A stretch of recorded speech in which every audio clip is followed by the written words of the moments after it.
CMJ's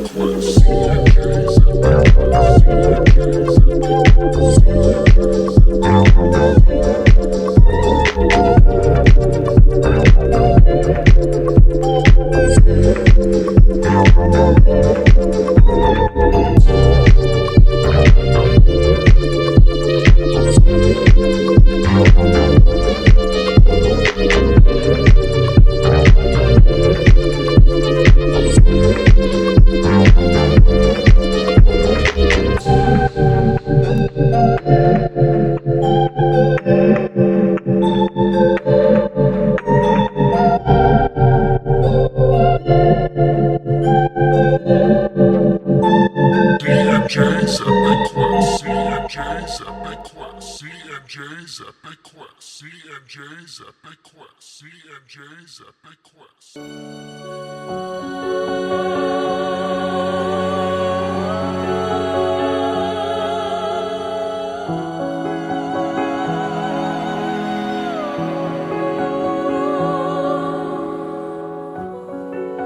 Hey everybody, welcome back to D&J's Epic Quest. I am Jay Rule, and joining alongside me here is...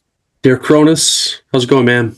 It's going well, now that we've, 37 minutes of dicking around here at the beginning. But, none of that's recorded, which maybe we probably should have as a blooper reel of some sort. You're watching me go insane here, trying to figure out what the fuck I'm doing wrong. Yeah, but it was me the whole time, so I just didn't observe in the very bottom left-hand corner that it's a joint audio, and I'm like, the fuck, this better not be it. Turns out it was. Oh, yeah. Man. What do you do? Live and learn. Yeah, engulfed in flames here, so that's probably why. Hood has taken me for being a technical nincompoop. Well, maybe he'll spit you back out. Yeah, probably. He's not going to want me. All right. I need you, though. I need you. So maybe that'll be a reason so that we can continue this story, which is partly to deal with him. Absolutely.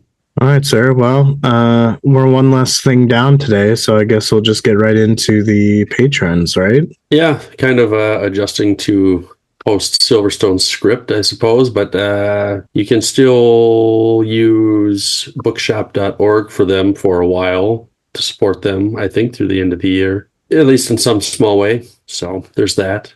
Yeah. Still very sad news. It's going to be different. I mean, we've been doing it for, a year and a half? Feels like a really long time. Yeah, it's become like a natural thing. And yeah, it sucks it's gone, but we'll figure something out.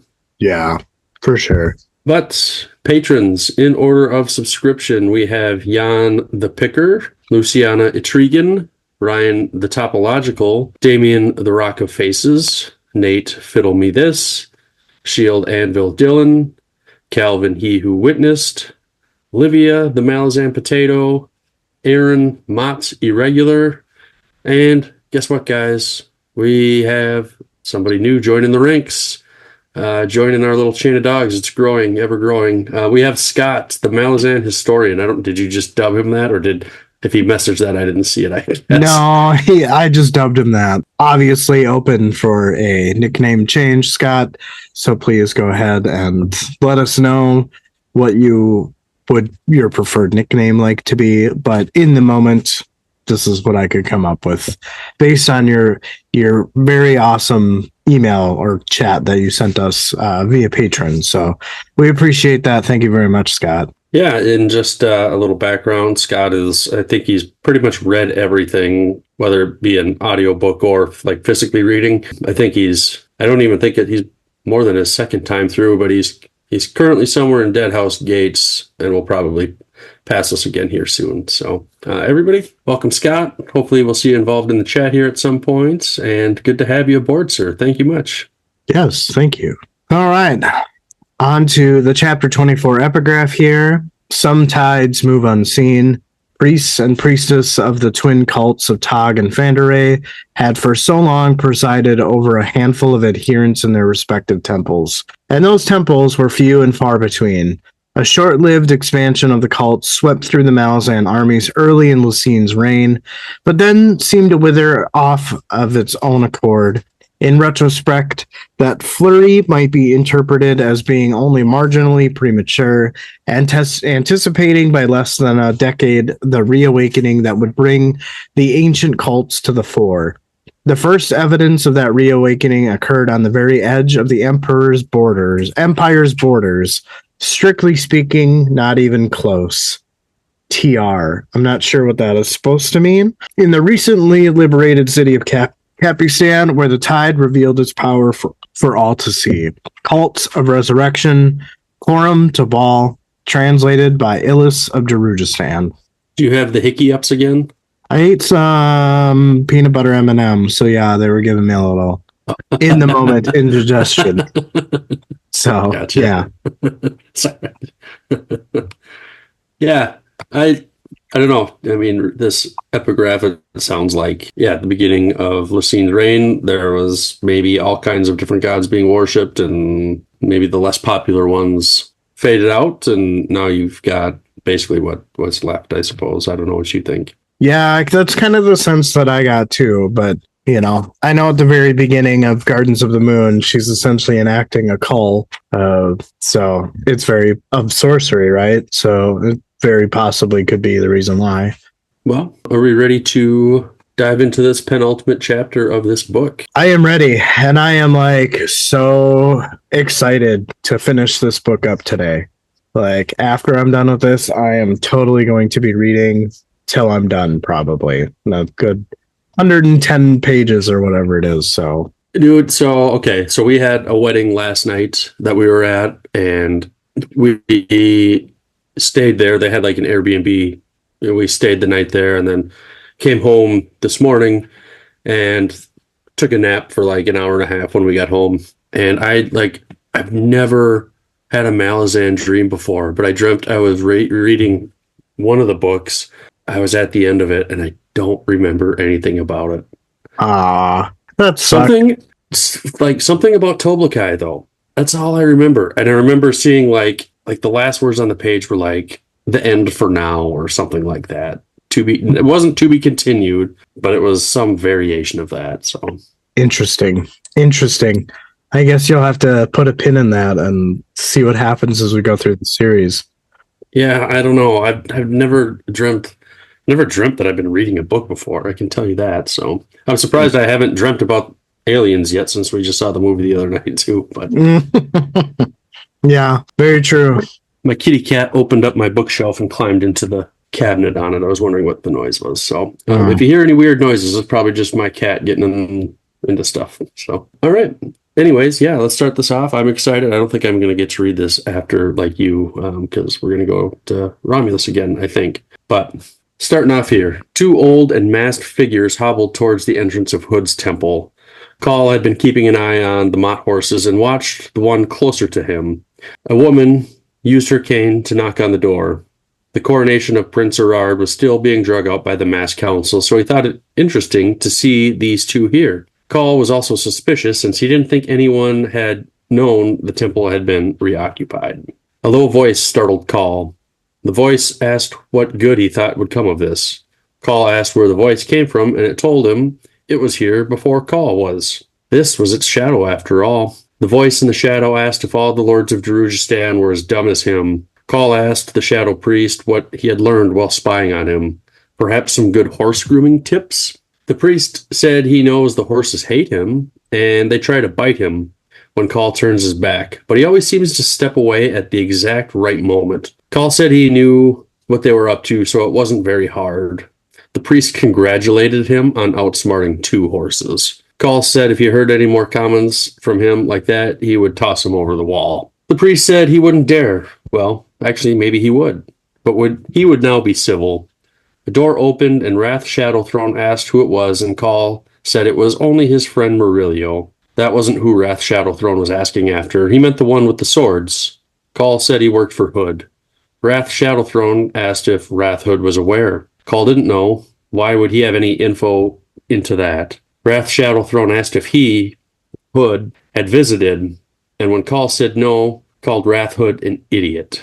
Call asked if this was his opinion of all his acquaintances. Wrath Shadowthrone said, pretty much, yeah. Call asked what the two mystery people were wearing under their hoods. Wrath Shadowthrone asked if he recognized them, which he did. The man was Wrath Tog and the woman Wrath Fanderay, and they were pretty much useless.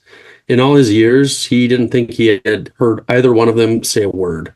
On top of that, they were lovers, but they never touched each other. Call asked how that worked, and Wrath Shadowthrone said to use his imagination, and now they were being invited inside. Call said he was going inside, and Wrath Shadowthrone said he would too. Call denied this request, and Sucker punched him in the mouth, and he fell to the ground. Call said he didn't like spies. Call went inside and found nobody. As he walked through the temple, he found one door slightly open, where Murillo sat near where they laid the cot for the Mybe. However, the burial pit was empty. The Night of Death faced the two mass council members with the pit between them, and nobody was speaking. Call asked Murillo what had happened and said nothing, unless they were speaking in their minds, but he didn't think that was the case. Call said they were all just waiting then, and that they were worse than the vultures. Then asked Murillo if he was aware he was sitting on the corner of Hood's altar. Oh, Wrath Shadowthrone, what a fucking asshole. I like that they just sucker punch people all over. like the Marines did it to Bauchelane or Corporal, one of them, and both. Yeah. There's definitely a lot of sucker punching, which I guess I don't know if I have any issues with that, being that I'm not a big fan of Wrath Shadowthrone personally, but it is what it is. Yeah. I agree. Kind of an interesting opening section here. I didn't have a ton of thoughts, but Wrath Shadowthrone congratulated him on outsmarting two horses, and I definitely laughed out loud as I read that, because I'm like, what just like a dickhead thing to say? Yeah, he's an asshole. One of the things that I thought was really cool about that part, and I don't think that I had picked up on it until I reread the chapter again, but Murillo is essentially standing in a light, but it's shrouded in shadow because of Wrath Shadowthrone. And that's kind of where Wrath Shadowthrone calls him idiot, right? Because he's just like, aren't you aware that like this is my shadow? That's the light over there. It kind of defies the way that light works. And it was just kind of a cool visual in my mind. I did not pick up on that, no. But that's cool. Yeah. We get the Night of Death faced off against Wrath Tog, Wrath Fanderay, nobody's speaking unless, they're having this mind-to-mind thing, which, they didn't think was likely, but, it just felt like that was the ultimate face-off. But I don't really know why Tog and Fanderay would be interested in the Mybe. Yeah, I mean, I can see why they're interested. I just don't know why. I mean, a lot of, the Mybe, Silver Fox, even Idkovian, the Talani Mass, the Talan Eye, Tog, Fanderay, they all seem to be connected in some way, shape, or form. And like, I can't put my finger on it really. So, I mean, obviously the Mybe is at that point where something needs to be done. And I think that this section is just setting it up for that. So, because this is the only instance where we get anything about the fate of the Mybe in this whole chapter. I still have a feeling that she's going to be like put into an Azath house I think maybe it's like tied to that whole deal with Draconis and the Order and Chaos stuff to help with the balance issue. Think so? Yeah. I mean, I guess there's so many possibilities. I don't know if I have really any articulate thoughts as to what the Mybe is going to be or become or whatever this is setting up for. I don't know. I have a lot of thoughts, and I'm not quite sure which one I like more. I don't know what else it could be. And there's obviously like a lot that I don't know. I won't pretend anything, but in my mind right now, in this moment in time, it feels like that makes sense to me. So I guess we'll see where it goes. And I'm not going to be surprised when that's not the case, but that's just kind of how I feel right now. Sure. I would imagine that in this next chapter, there will be closure as it's the last chapter. So I would imagine that there's got to be a little bit of something given to us about the fate of the Mybe. Also, I know that my spoiler will happen in the last chapter because I talked to Jan about it and he confirmed it. So yeah, I'm excited to to have you tell me what that spoiler was when we get to it, but maybe I'll try to guess. Okay. Yeah, let's do that. We'll make a little game of it, I guess. Okay. All right. And if you don't get it right on the first try, I get to pie you in the face. No, I'm not taking that. Nope. All right. Nope. That's fair. I'll still guess, but I'm not going to have any strings attached to it. My last thought here is Murillo sitting on the corner of Hood's altar. So is this like a sacrificial altar, or like what's the deal? I don't know like why he pointed that out. I don't know if you had any thoughts. I think it's just kind of one of those things where like Hood to them is some type of god, right? I mean, he's the god of death. And for you to be just chilling on the edge of his altar, but unawares is probably, something that most people would be scared of. Yeah, that makes sense. You're in the Temple of Death. You probably wouldn't be touching a whole lot. So, and he's just kind of relaxed and nonchalant about it. I mean, nobody really knows the personality of the God of Death. He may be very like, hey, get your fucking dual ass cheeks off my goddamn altar. You know what I mean? That was all I had for this section. I don't know if you had anything else you wanted to toss in. No, not at all. I think that a lot of these sections seem to be very transitional as well as action packed. So, and very set up. Like they're definitely setting up things for the next chapter, I think. Well, yeah, we'll find out here pretty quick. I think this might be one of the few times you read the chapter before I do. Yeah. All right, section 2 here. The land beyond Coral's north wall was a forested parkland. A trader road wound through the parkland, straightening as it reached a killing field, then rising in a narrow stone bridge over a steep, dry moat just before the walls of Coral. The gate was a mass of construction. Picker blinked sweat from her eyes. She had brought Ansi and her squad as close as possible. They were lying on a woodcutter's path on the mountainside east-facing flank. Picker asked Ansi if his count matched hers. Ansi replied with 25 to 30,000. Picker said that they have the high ground, though. Ansi interrupted her and said that this was true. However, those trenches and tunnels that Dujek currently held were not meant to be defended. They were meant for hiding. Picker started to tell him about the sappers before Ansi cuts in again and said that the sappers didn't have the time. Picker agreed and then asked Ansi if he saw any of the condors gathering to join the assault. Ansi said no, but it didn't mean. It was Picker's turn to interrupt, and she explained that it meant that the seer was holding the condors back. As the seer knows, they are not in the main punch. Ansi said that unless the seer decides that sending out 1/3 of his army to wipe the Malazans out was worth it before their backup arrives. Picker thinks to herself that she would do the same. She defends the Malazans by saying that the seer knows nothing about them. Ansi retorts that it didn't really matter, as the seer knows they've jumped to his entrenchments, managed to sneak past his birds, take out an entire company with Moranth musicians. Maybe, just maybe, we jumped into Schitt's Creek before it was settled. Picker said nothing for a time. The Pannion legions had settled, and officers began dispersing to each one. Drums rattled and pikes lifted in the air. Before each legion, sorcery began to play. Picker is alerted to this action and asks where Blend it was. Blend was already there, and Picker tells her to hightail it back to Dujek as shit was about to get real.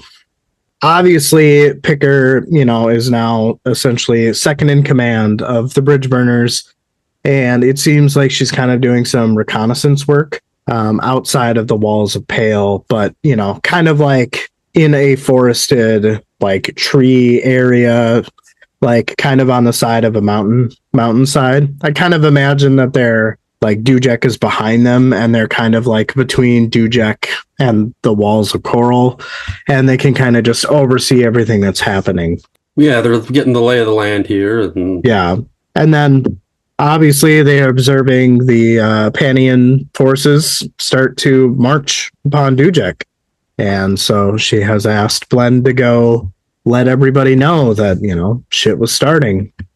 Sorcery is being seen here. The only thing that I really had kind of caught out my attention as a speaking point was Ansie's kind of logic here about like, hey, I get where you're coming from, Picker, and that yes, no, the seer doesn't really know the Malazans because he's probably only heard like rumors and faraway things about us. However, what he does know is that we've managed to do all this. Take out a company with Monranth musicians, sneak past the birds, jumped his entrenchments, and maybe we have just jumped in before we were ready. And I find myself agreeing. It kind of almost seems a little rushed, but I think that their staggered plan, right, will end up working in their favor, right? Because you got the bridge burners who came in first. Dujek came to be their relief. Then it was Whiskey Jack, and then Brood and the Grey Swords and Gruntle's Legion kind of after that. So there's like 4 steps of stagnation here, and they all are just going to be there to relieve each other, is what it seems. Yeah, I think, yeah, they're probably not ready like they should be, but the seer doesn't know that what they have left for more munitions. For all he knows, they could have a big fucking supply of them still. But I don't think you can. I think it's in like any fight, it's probably a bad idea to overestimate how desperate whoever you're fighting is going to be. Like I don't think that the Pannions have that desperation. They've got the numbers. Right. I mean, right now, and the Malazans, I mean, they know they're heavily outnumbered. They know they're outgunned. But when you're desperate, it doesn't matter what you do to win the fight. You just got to stay alive. Right. You fight dirty. There's no rules to it. Like whatever you got to do, that's all you got to do. And I think sometimes that can be a big advantage.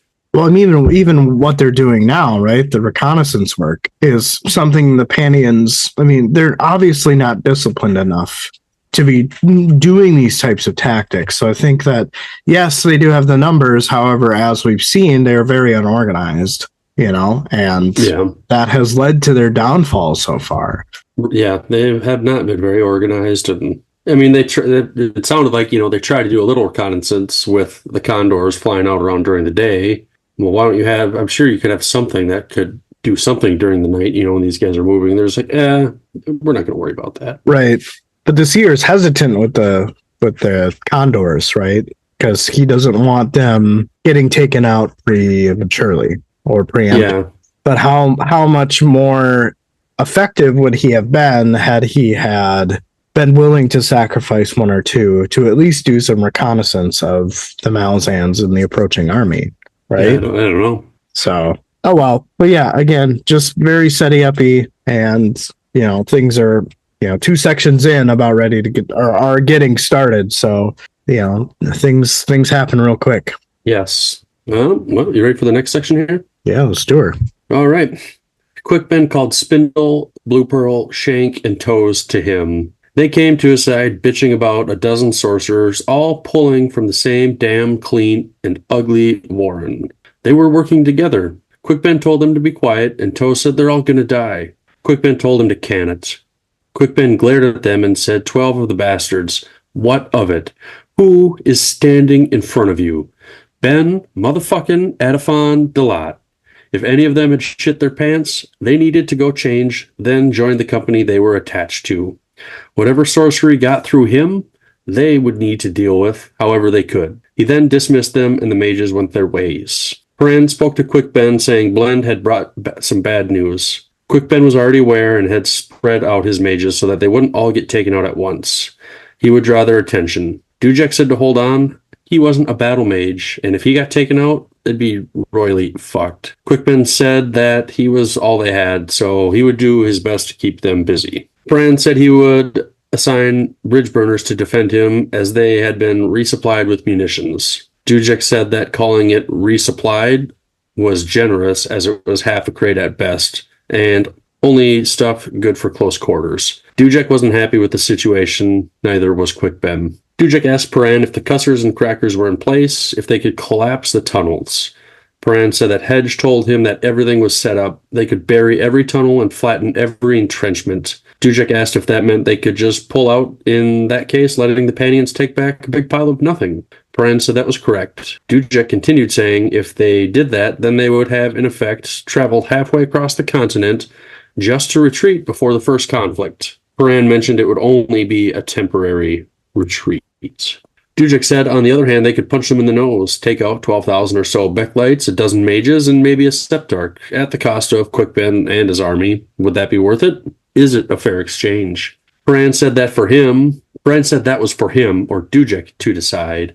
Before Paran could finish his sentence, Dujek cut him off, saying it wasn't up to him this time. Quickben looked at Dujek and thought to himself that he had made a promise to burn. He and Paran had plans to keep all that, so no, not right now. It's not a fair exchange. But he is a soldier after all, a bridge burner. And even though it's a brutal truth, it's more than a fair exchange. They make it for Whiskey Jack, for the siege to come. They save lives. Quickben looked to Paran and could see the same thing in his eyes. Quick spoke up to the High Fist, saying it was more than fair. Dujek told them to get to work. When they left, he asked Blend what she wanted. Was she going to rejoin her company, or did she want a front row seat to his downfall? She said she thought she might be able to help him and offered him her charm she got a few years back.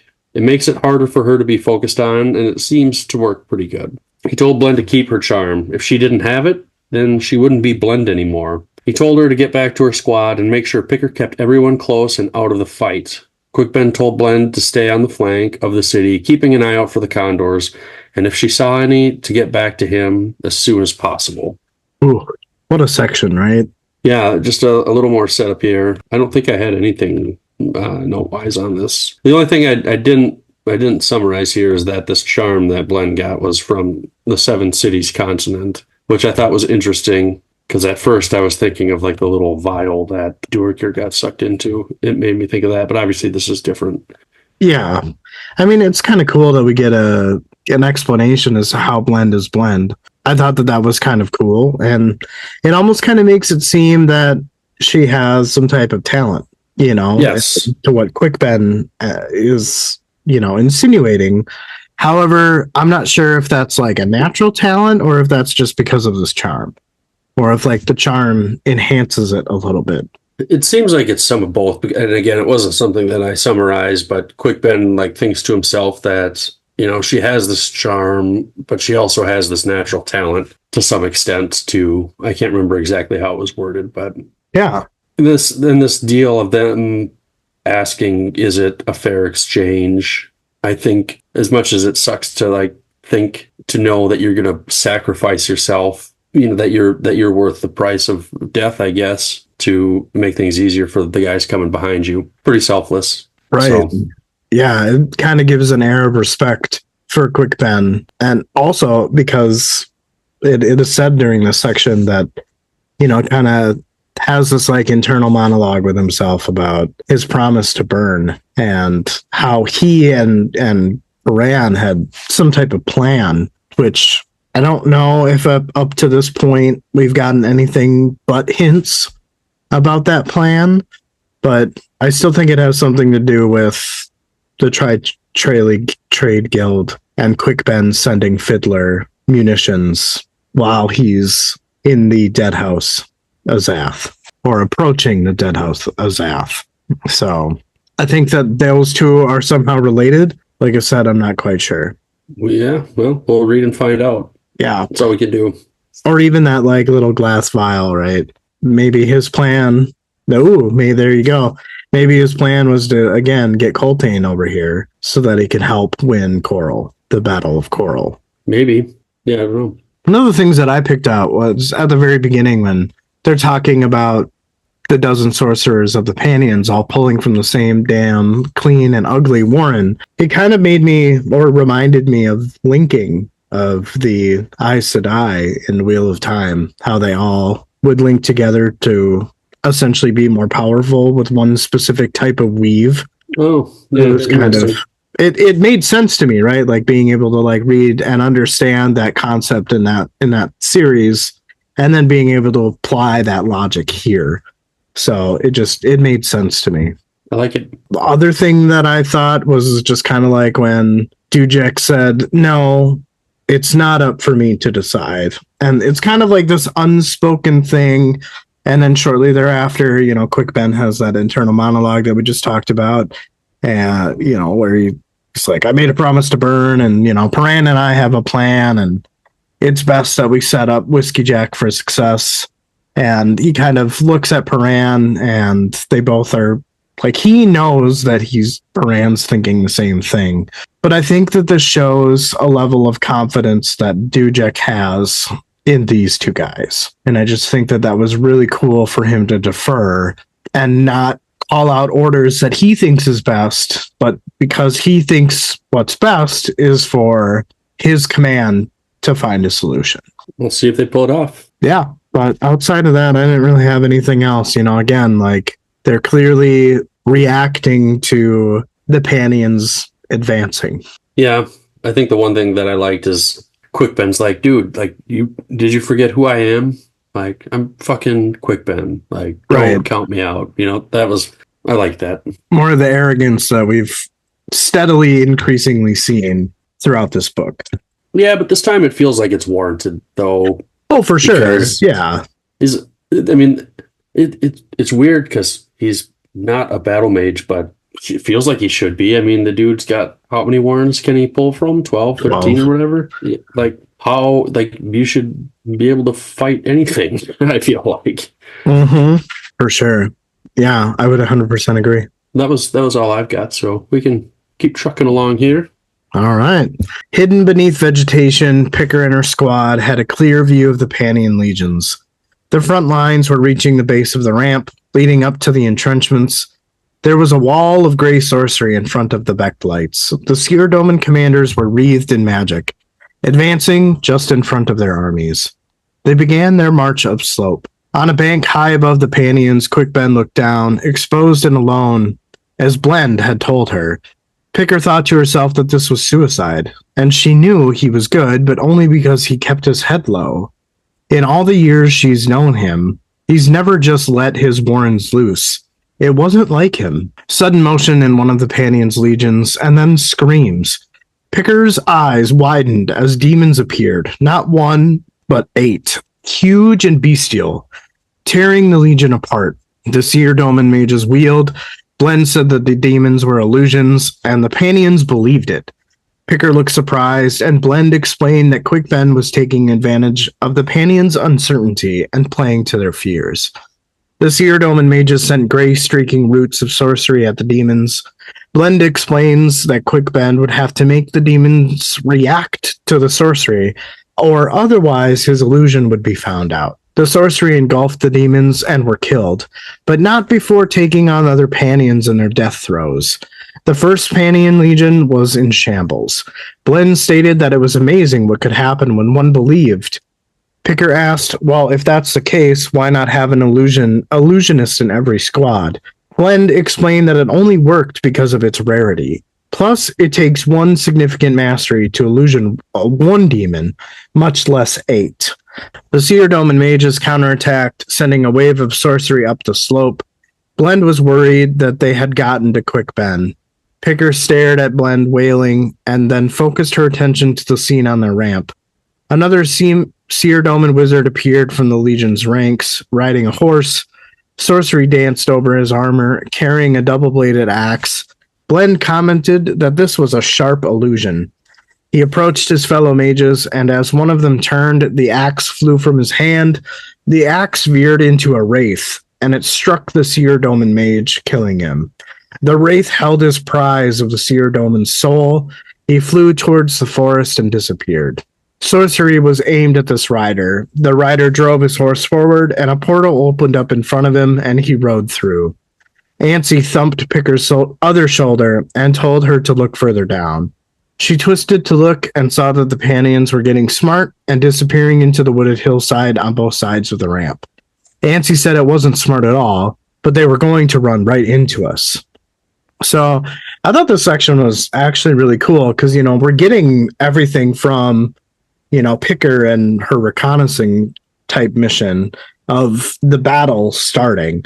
So I thought it was cool to just imagining it from Picker's perspective, and based on the way this section is described, I almost get the feeling that she's like high up in trees, kind of overseeing everything, which I think is confirmed in like a little bit of a later section. But the first thing that I had is just, again, kind of going back to Quick Ben and how he's deciding to just open his warren to just massively destroy, and how Picker thought that this was like very unlike him. I kind of wonder if this is maybe desperation on Quick Ben's part. He almost feels like he doesn't have any real options. And Dujek even said it himself in the last or previous section that he doesn't really have a cadre of mages. I mean, they weren't, Toe, Blue Pearl, all these guys, Spinner, aren't really cadre mages. They're just ones that have issues, so to speak, or kind of like the underdogs, which, makes things almost more worth cheering for, right? But it's I'm wondering if he's just taking on this burden because he's trying to save the other mages.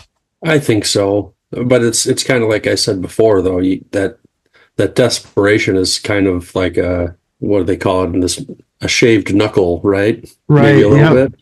Sometimes I think that desperation, it can pull you to do things maybe you wouldn't normally think you're capable of. And well, I mean, we see it in here. I mean, everything that's happening to the Pannions is all of Quick Ben's, illusions, right? Which means that he's using Minas. I thought it was really, really cool how Blend is like narrating to Picker what's happening as Quick Ben is doing it.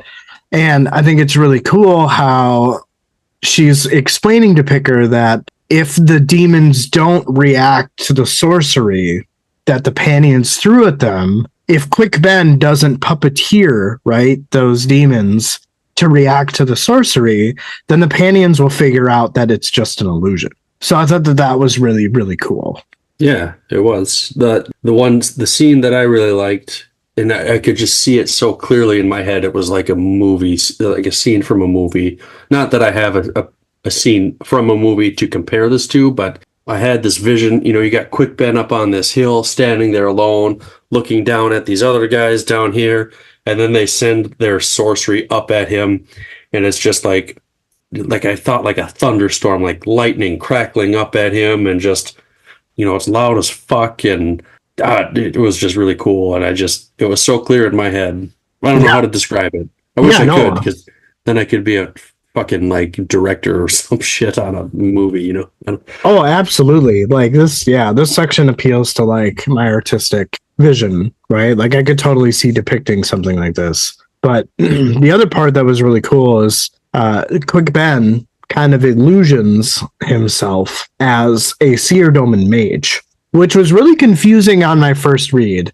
But I kind of understood what was happening when he takes the place of a mage or illusions a Seer Doman mage right up to another one, and then he ends up taking it out with like this axe that like veers into some wraith, and then the wraith just completely like goes up into his body and out through his skull, and his like skull and brain matter just like thrown everywhere.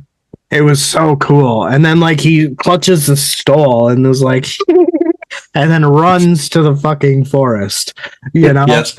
But then, as the mages are throwing, or the Pannion mages are throwing sorcery at the rider, a portal opens up and it goes in, and then I think that is where the next section kind of picks up after that. Yes. So, like, I don't know if you caught that mage is essentially Quick Ben. I did, but I didn't really.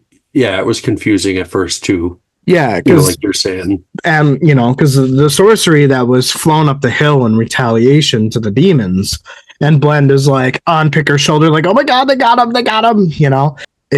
Quick Ben at that moment, like hopped in a warren and illusioned himself as a mage to kind of be thought in one place, but clearly in a different one. So I thought that was just so cool. It was just an awesome detail. Yes. But I don't have any thoughts for that. I mean, like, again, things are like very quick. These sections kind of almost seem like nothing. I thought this was probably one of the easiest chapters to summarize. at least from my perspective, because everything's just so boom, boom, boom, boom, boom, you know? Yeah, we had a lot of quick, shorter sections. None of them were really too long. Sometimes I struggle with that a little bit. It's weird because I'm like, oh, okay, well, it's not too much. I'm like, typing. And then I'm like, okay, I get to read this section. And then it's like, half this page, a quarter of the next page. Like, oh, shit, it's my section again. Like, this chapter is going to take forever because I'm just going back and forth constantly. Right. Yeah, exactly. So, but yeah, I don't have any other comments for the action that is section 4, but, in section 5, we get a continuation. So I'm ready to go if you're ready. Sure. Bran saw Quickben reappear on the bank, stumbling out of his warren, his armor smoking. Only moments before, Bran had thought him destroyed. A soldier called out to Bran, saying there were reports of Pannion legions coming up through the trees. Bran asked if Dujek knew about this. The soldier said yes, and he was sending another company to come help hold the line. Bran said that was good, but to get back to the High Fist and let him know he had a company coming up also, likely just ahead of the enemy and probably at a run. Bran watched the man run off and got back to scanning the field. He saw 3 warrens unveiled, and he thought, I assume Quickben, must be building a scree, that the enemy wouldn't notice until it was too late. He saw the Pannions below, no shield wall, no turtles. Once they close in on the attack, the casualties on the Becklights would be high, though he didn't see Picker or the rest of the squad. On the ramp, the legions continued their forward march, 3 seared Dolmen at the front as they used their magic to protect themselves. Suddenly and rapidly, 3 waves of magic rolled up the hill, the first towards Quickben. The second 2 came towards Paran. He yelled for everyone to get down, knowing full well it wouldn't do much good. The first should have hit Quickben by now, but he didn't hear it. The one coming his way was swallowed into another warren. There were several explosions, and Paran saw an avalanche going downhill. If the Pannions had time to see it coming, they had no time to even scream as they were buried. Paran thought the whole hillside was moving. Those that weren't taken in the slide were met with sharpers, pikes, and crossbows. The Becklights died by the score. There was magic being used on the Malazans pretty much right on the line. Bodies flew and the Becklights surged forward. A condor tried to gain air while 30 Morinth ships tailed it, shooting at it, but the bird launched magic back and tore through them with ease. Quickben showed up next to Bran and told him to draw the bird and a card. Bran said he couldn't. Quickben cut him off and said to do it. Bran drew a hand turkey in the dirt, saying this was mad and no way it would work. Quickben did his thing, and suddenly the bird was falling as if it had no air under its wings. Quickben got to his feet and told Paran to draw his sword as they ran to where the bird fell just past the Malazan trenches. The Becklights had fought their way into the second trench and were in a tough fight with Dujek's Marines. Quickben sighted another seer Dolmen and pulled Paran to the ground as a warren opened. They were underwater and sinking in their armor. Suddenly, the water exploded around Paran. He was coughing and trying to catch his breath. Quickben asked where his sword was. Paran said he was too busy drowning to worry about it, but he still had his pig sticker. Quickben said to take it out. They were close. Paran saw it ahead and didn't hesitate at taking out the sticker. The bird was huge. A wraith flew past Paran towards the bird and disappeared. Paran stabbed it in the back, feeling its blade deflect off its spine. There was a shrill scream, and suddenly Paran was engulfed in black. The bird's hooked beak struck at his temple, to his ear, and Paran felt warm blood on his neck. A short distance away, Quickben could only watch. He could hardly see Paran with the shadow woven hound. He thought it wasn't soul taken or veering. Somehow it was man and beast woven together. The power behind it was Corald Emerlon. The hound ripped into the bird, even while the bird fought back in turn. The hound's jaws closed on the neck of the condor, and Quickben heard the bones snap. The hound vanished, and Paran rolled onto the corpse of the bird, shredded and cut himself. Paran asked Quickben what had happened. Quickben said they were taking a warren to a healer. Paran asked why warren. Quickben looked into his eyes. He didn't see any kind of awareness. Quickben told Paran to hold on. They were going. This was hectic. Yeah, this was cool though. I mean, damn. Yeah, it certainly was, and I'm pretty excited about this section for one part, and obviously it's with Paran, but a few thoughts here. I had to look up what a scree was because I didn't know at that word what it really meant, but it's basically just making a rock pile, essentially. The definition is a mass of small loose stones that form or cover a slope on a mountain. Obviously, he's used it to send it down at the Becklites coming up to bury him in an avalanche, which was, I mean, I think an avalanche would suck, but to get hit by a fucking rock wall coming down at you, that would probably suck worse. Maybe it wouldn't. Maybe you just get killed right away. But get smoked by some rocks, and I don't know, but it doesn't sound fun. What I'm excited about. Oh, I was just gonna say, and like, I feel like there was a mention in Paran's mind, or even out loud, like, "Hey, I've got bridge burners down there." Kind of an air of worry for him, because Sure. there's no. I mean, he was expecting the bridge burners to be hightailing it back to his position when he found out that there were Becklights coming up through the trees, kind of on the flanks, but they still haven't showed. So, like, you know, on top of all of the things that are happening and the things that he's observing, like he's worried about his command, which I think just shows as a good commander. Yeah, I mean, you should care about your guys, your soldiers, not only guys, but you know, your women too, your gals, whoever they are. I mean, they're important to the success. I just think that the bridge burners are not used to these types of commanders. Yes. So I think it's a good thing. For sure. What I'm excited about here, you know, Quickben tells him to take out his sword, and Paran doesn't get that chance. That was totally not on purpose. Because, yeah, things are so crazy. I mean, shit's happening all over. Quickben's got to take him into a war, and they're underwater. Like, he didn't have time to take a breath, I don't think. And so then when they come back out of it, Quickben's like, "Dude, where's your fucking sword?" And he's like, "Oh, sorry, you tried to drown me, you jerk." But I got my pig sticker, which I don't really like. I'm curious what that is. Is it just like a bigger dagger or something? I don't know. I think so, yeah. But I'm fully invested on this, that Bran will not use chance. Maybe not because he doesn't want to, but something comes up where he can't. Like this. And so when I read that, I'm like, oh, fuck, there goes my theory on that. But it's still holding for now. There you go. There you go. I was reminded of that too, your theory about chance when I was reading this. So yeah, that was nice. And then the big, I feel like kind of this was like the biggest thing here. I don't really understand what he did. Did he kind of like morphed or something into a Hound of Shadow? Obviously, it must have something to do with the gift of the Hound's blood that is within him. But it was, I mean, he's not soul taken. I don't really understand what he did. It's just kind of like, again, I kind of get this like visual of almost, I want to say like if you pictured like a tornado, but you could kind of see like a person inside of it. But this tornado is the Hound. I don't know.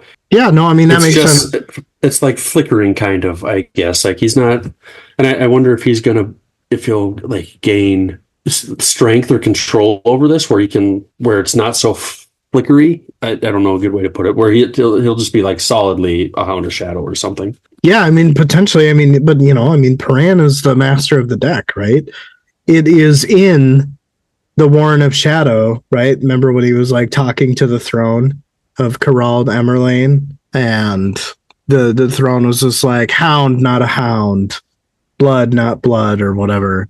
Yeah, it's honestly, it's if that Warren is so shattered, it makes sense for him to protect Paran, the master of the deck, and the way to do that is through the Hound's blood. Right, linking that feature, that function, and kind of like you with the whole tornado visual. I always the way that I saw the scene was, you know how in like some cartoons when you have some type of blob like character and they eat something, but you can see it like going down and then like sitting in their stomach.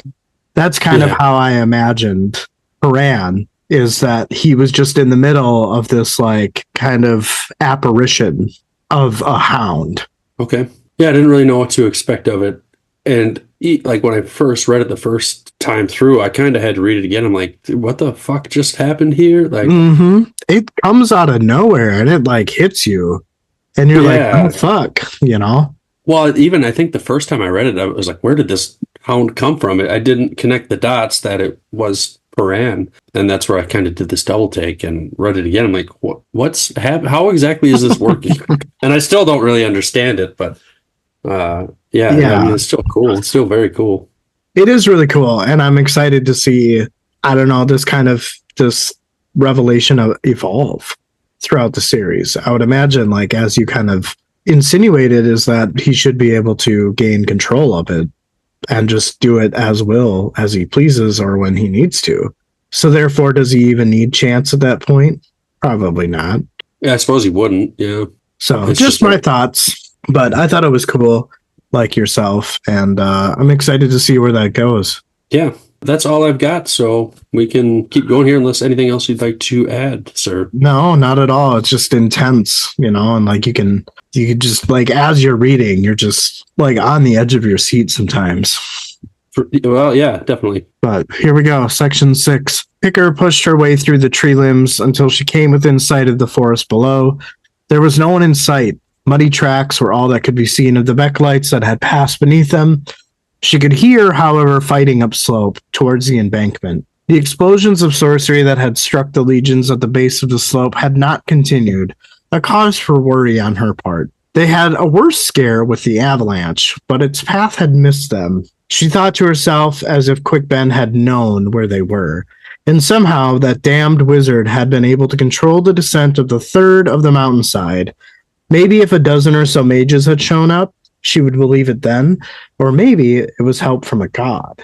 With that chilling thought, she made her way down the tree. There had been condors before, and at least one of them had engaged with the Malazan defenses, but where the others went, she knew not. She thanked Hood that they weren't where she was. As she dropped to the ground, her armor made a clunk as she landed. Blend told her that she was subtle. Picker cursed Blend and asked her where the others were.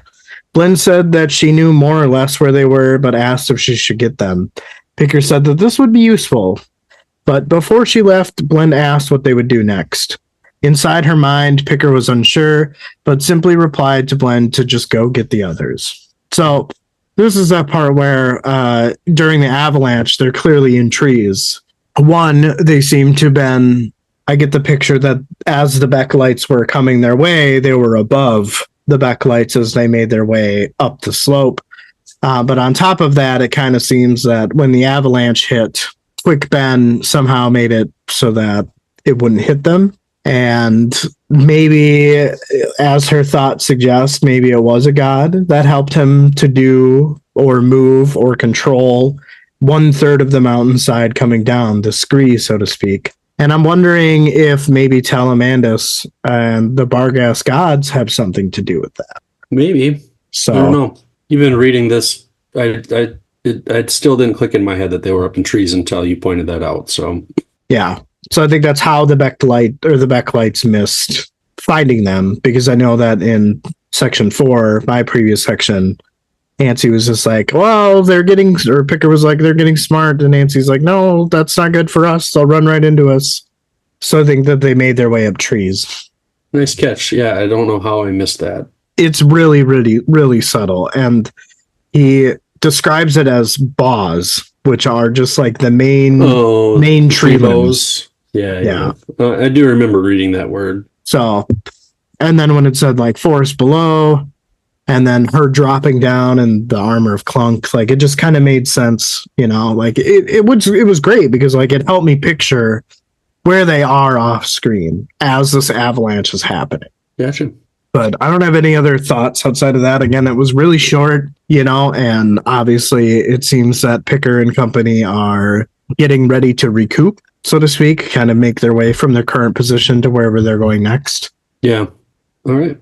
Section 7. Bran woke to the taste and smell of his own puke. He rolled onto his side, thinking about other casualties when someone came to him. It was Mallet, and he said they had just made it back. Bran asked about Picker. Mallet told him the squad was still intact, but they had had a few scraps along the way. Bran asked why it was so dark, and he was told that it was Dujek's order as they were assembling. Bran asked if Quickben was still alive, and Mallet said as far as he knew, he was. It was Quickben who dropped him off. Now it was Mallet's job to make him look pretty again. Bran said he would deal with the scars. There were others who needed healing more than him. He wanted to know where he could find Quickben and Dujek. Mallet pointed him in the right direction. He found Dujek with Picker and Quickben. They turned to look at him, and Dujek asked if Mallet had found him. Bran said yes, and that he was fine. Bran asked what had happened. Did the Becklights not like fighting at night? Dujek said they withdrew, and it wasn't because they were too hard. They could have pushed back, and if they did, those of them that were still breathing would be hauling ass into the wood. Only one of the condors came after them, and they'd been trying to figure out why they got off so easy. The only reason they could think of was that Brood and his forces were close, and they didn't want their forces tangled in a fight when Brood arrived, and he doesn't want to risk any more condors. Quickben said one was enough to deal with. Bran said he wanted to know what Dujek had in mind for the bridge burners. Dujek said the trenches were not a good position, and the condors were wreaking havoc on the Moranth. He wouldn't risk sending more messengers to Whiskey Jack because they would get cut down pretty much immediately by the birds. Bran understood. The bridge burners would be going in first, and he thought last out.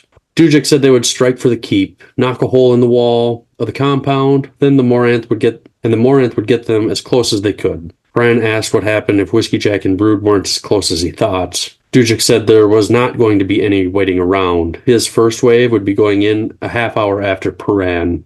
Paran said he and Picker had better get his squads ready. Dujek told him he would have Quickben and the other mages too. Hedge and the other sappers have 6 cussers between them, 10 crackers, 20 sharpers. Breach the wall, then fall back to him, Dujek. Don't be going after the seer by themselves. One thing I forgot to mention about the condors from my other section is when Quickben wanted him to draw the bird. And all I could just think of was drawing like a hand turkey on Thanksgiving. I don't know if Bran just like thought he couldn't draw. Like what the fuck? We don't got time for art projects here. And Quickben obviously takes care of it, but forgot to mention that before. Yeah, I forgot to mention it too, but I mean, it just kind of really accentuates his role as master of the deck, right? Like, that's totally an untapped power he didn't even realize he could do until Quickben was like, hey, I have this weird idea, draw a fucking turkey, you know? Right. I think I only had one thought on this section, and maybe as we talk, I'll have more, but, Mallet's supposed to clean up Paran, right? He looks like hell, he's beat up. Paran's like, no, I don't need to look perfect. There's guys that are actually hurt. Go heal them instead. Right. And I think it's kind of like you had said before, they're not used to having a leader like this. So I think that should be another very good move in the eyes of those he leads. Right. But also, he's going to, I guess, continue on with this disfigured scar, right? Like it sounds like his entire ear is gone, and then he's got like a scar going all the way down to his cheek. Like, I know at the beginning of the section, and it wasn't summarized because why summarize it? But he's got gut stitching, down the side of his face. Then he reached up to feel it, and yeah. But I would agree. It's definitely his priorities are his team and not himself. Yes. Let's see here. I'm just kind of scanning through things. We just find out that, per usual, bridge burners are going to be the first in, and it sounds like they're kind of used to this. And obviously they have a reputation, and they're good at what they do. So I don't really have anything else here, I don't think. I don't know what you're thinking. I felt like it was really straightforward, actually. We kind of get his plan and what he wants to do, and why the Pannions decided to withdraw. And it makes sense. Whiskey Jack is probably closer than they realize, and the Pannions are scared shitless, right? Like, they want to recoup to figure out their next moves. What, I do have one more thought here. Pran, kind of just going off you, but Pran asks what if Brood and his forces aren't that close by, and Dujek just tells him there's no time to wait.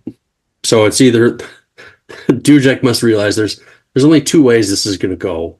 It's going to go really bad. We're all going to die. Or we're going to do enough to keep them busy till Brood gets here and finish this thing off.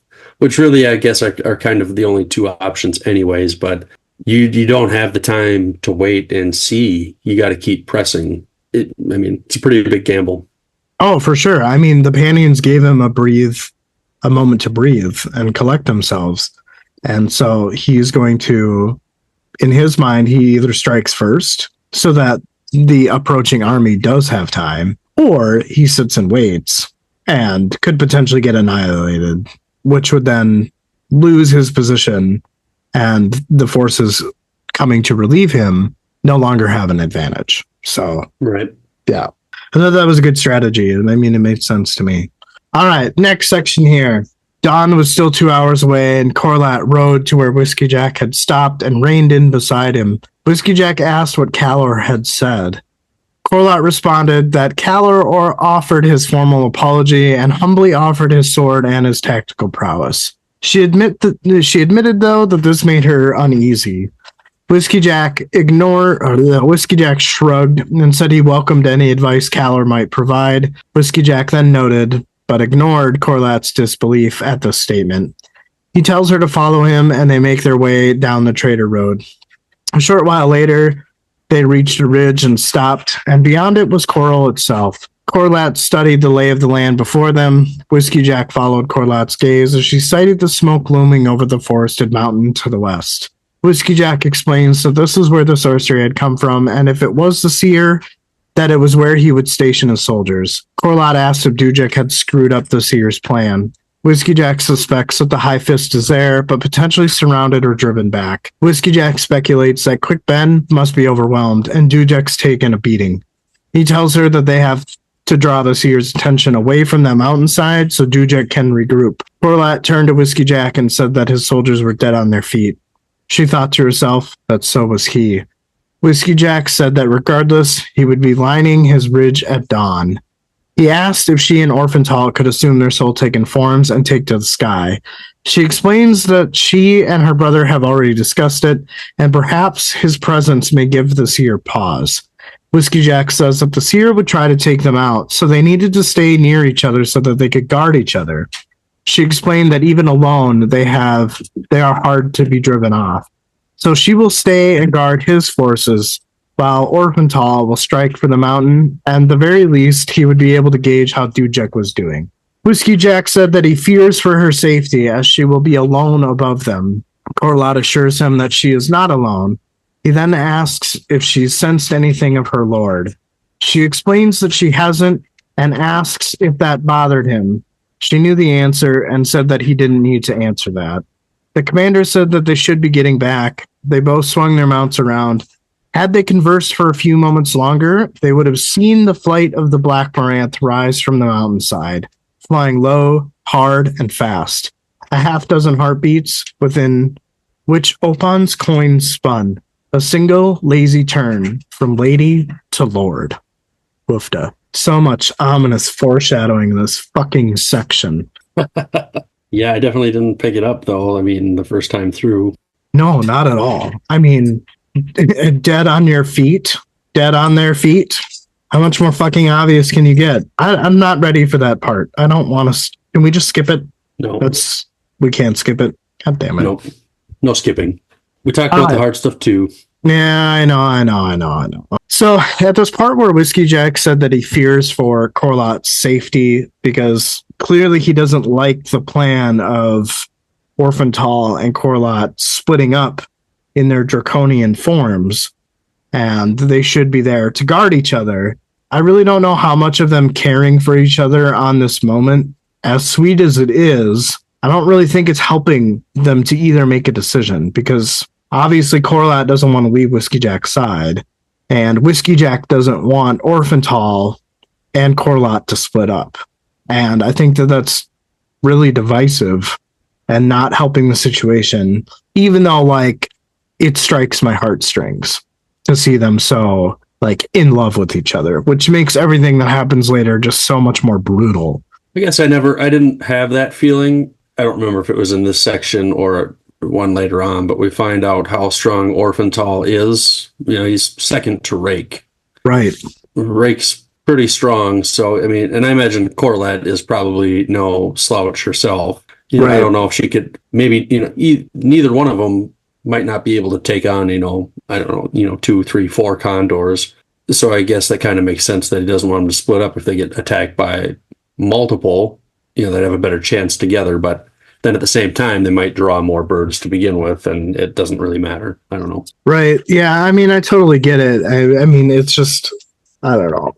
I think Whiskey Jack is taking the safer approach, the better safe but sorry, better safe than sorry type approach, where Corlat is obviously, arrogant about her and Orphantal's powers, which she has every right to be. But I think that in those moments, that's not the intention. It's the deeper meaning is to protect each other. But again, it's just I wouldn't say transitional, but again, just kind of like setting the scene, right? Like Whiskey Jack has arrived.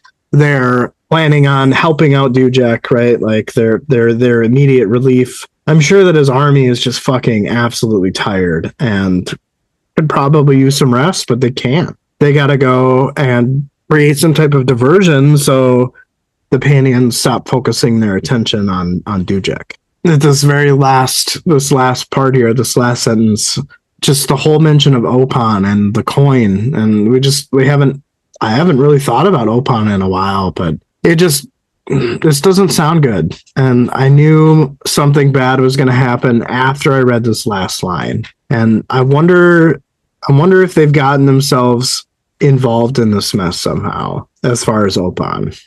Do you think that they've made their influence here? Is it possible that Opon has been recruited by the Crippled God and we just don't know it? I don't know. I don't think so.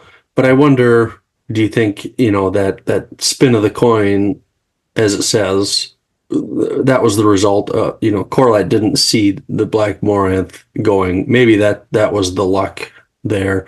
Because I wonder how it would have been different, what they would have decided to do if they're like, oh, what the hell? They're flying into the city right now. It sounds like Corlat, Whiskey Jack, they just got there. They're tired, like you said. And now you got to go rush in now to back them up. Right. Where if they would have saw the Moranth, they probably could have taken some time to breathe. I don't think they could have. I think they would have had to go in because you're just going to let them go into the city alone. No, that's how I'm taking it anyways. Because clearly they don't, Whiskey Jack, Corlat don't know what's going on. Right. Yeah. Because these Moranth, are flying in the bridge burners. This is kind of what they're seeing. And then a half hour later, Dujek is supposed to go in. But their goal is to relieve Dujek from the trenches. So they're going to try to cause a diversion away from that when Dujek's not even there. So I totally interpret it as bad luck. I think it's bad luck too, but I don't know that it still wouldn't be bad luck if they saw them, if Whiskey Jack and Corlat saw them actively going into the city. Right. I don't know. Yeah, I guess, yeah. Hard to interpret what exactly that means, because there's definitely not good things that come up. No, there's not. Yes. So, but that's all I had as far as those thoughts. Sure. All right. We'll keep chugging along. Just below, the quarrels were on the city walls, and once over them, they dipped lower and flew in the streets, and they turned towards the keep. The city seemed to be asleep as Paran didn't see a single soldier on watch. Paran turned his attention back to the keep, looking at the wall. It was high and looked to be stronger than the wall that circled the city, ringed with gargoyles. He saw one move and knew it was a condor, and they were in the shit now. Paran got the Moranth's attention and had its crew set down, and the soldiers looked for shadows to hide in. Quickben was at Paran's side, mentioning the condors. Paran wanted to know what the plan was. Quick asked where Hedge was. He showed up, and Quick said they needed sharpshooters. They had 12 bolts with cusser tips. If they did it right, they could take out that many birds. Paran said to get on it. They had to time it right. He wanted the birds knocked off their perches, not out of the air. Dujek's first wave was likely on their way, so they needed to move. Picker held things up as she spotted some Urdo guards in a well-lit area. She suggested to double back and go around to come up on the other side of them. That way they would have a corner to block, and they sure wouldn't see anything with their light, and the sound would be muffled as well. Fran liked the idea and told Picker to take them around. She told Glenn to keep an eye on the guards. A few minutes later, they were around, the sappers all looking happily at the tower because they knew it would be easy to take out. Fran told them to shut up and to get up top as he pulled Quickben aside, saying 12 wasn't enough. There were at least 30 condors. Quick asked if he had a better idea. Fran wanted to get onto the roof. He asked Quick to take him and some of the bridge burners. Quickben said he could do it, but he was about spent. He asked Quickben what exactly the birds were, and Quick said they were kind of part demon and part bird and chaos aspected.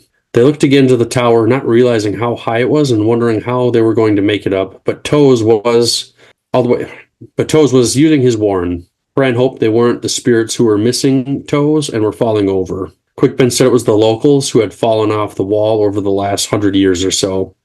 They watched the ghost carry Toes, and he didn't look too comfortable. Once Toes was up top, he situated the ropes for the others to climb, and Pran was happy the birds were still in a deep sleep. Quickben said they were only building power for what was to come. Pran asked if the warren was ready. Quickben said it was. Picker was waving at Pran to get his attention. She told him to look down at the gate.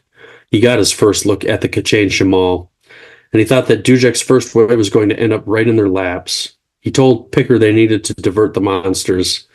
She said they had some sharpers and would give them a reason to chase. Pran said to keep ahead of them and keep everyone together. She said she would try and told Pran to be careful as well. Pran said they would be on the roof making their own distraction for the condors. So as of now, Picker has command of the bridge burners.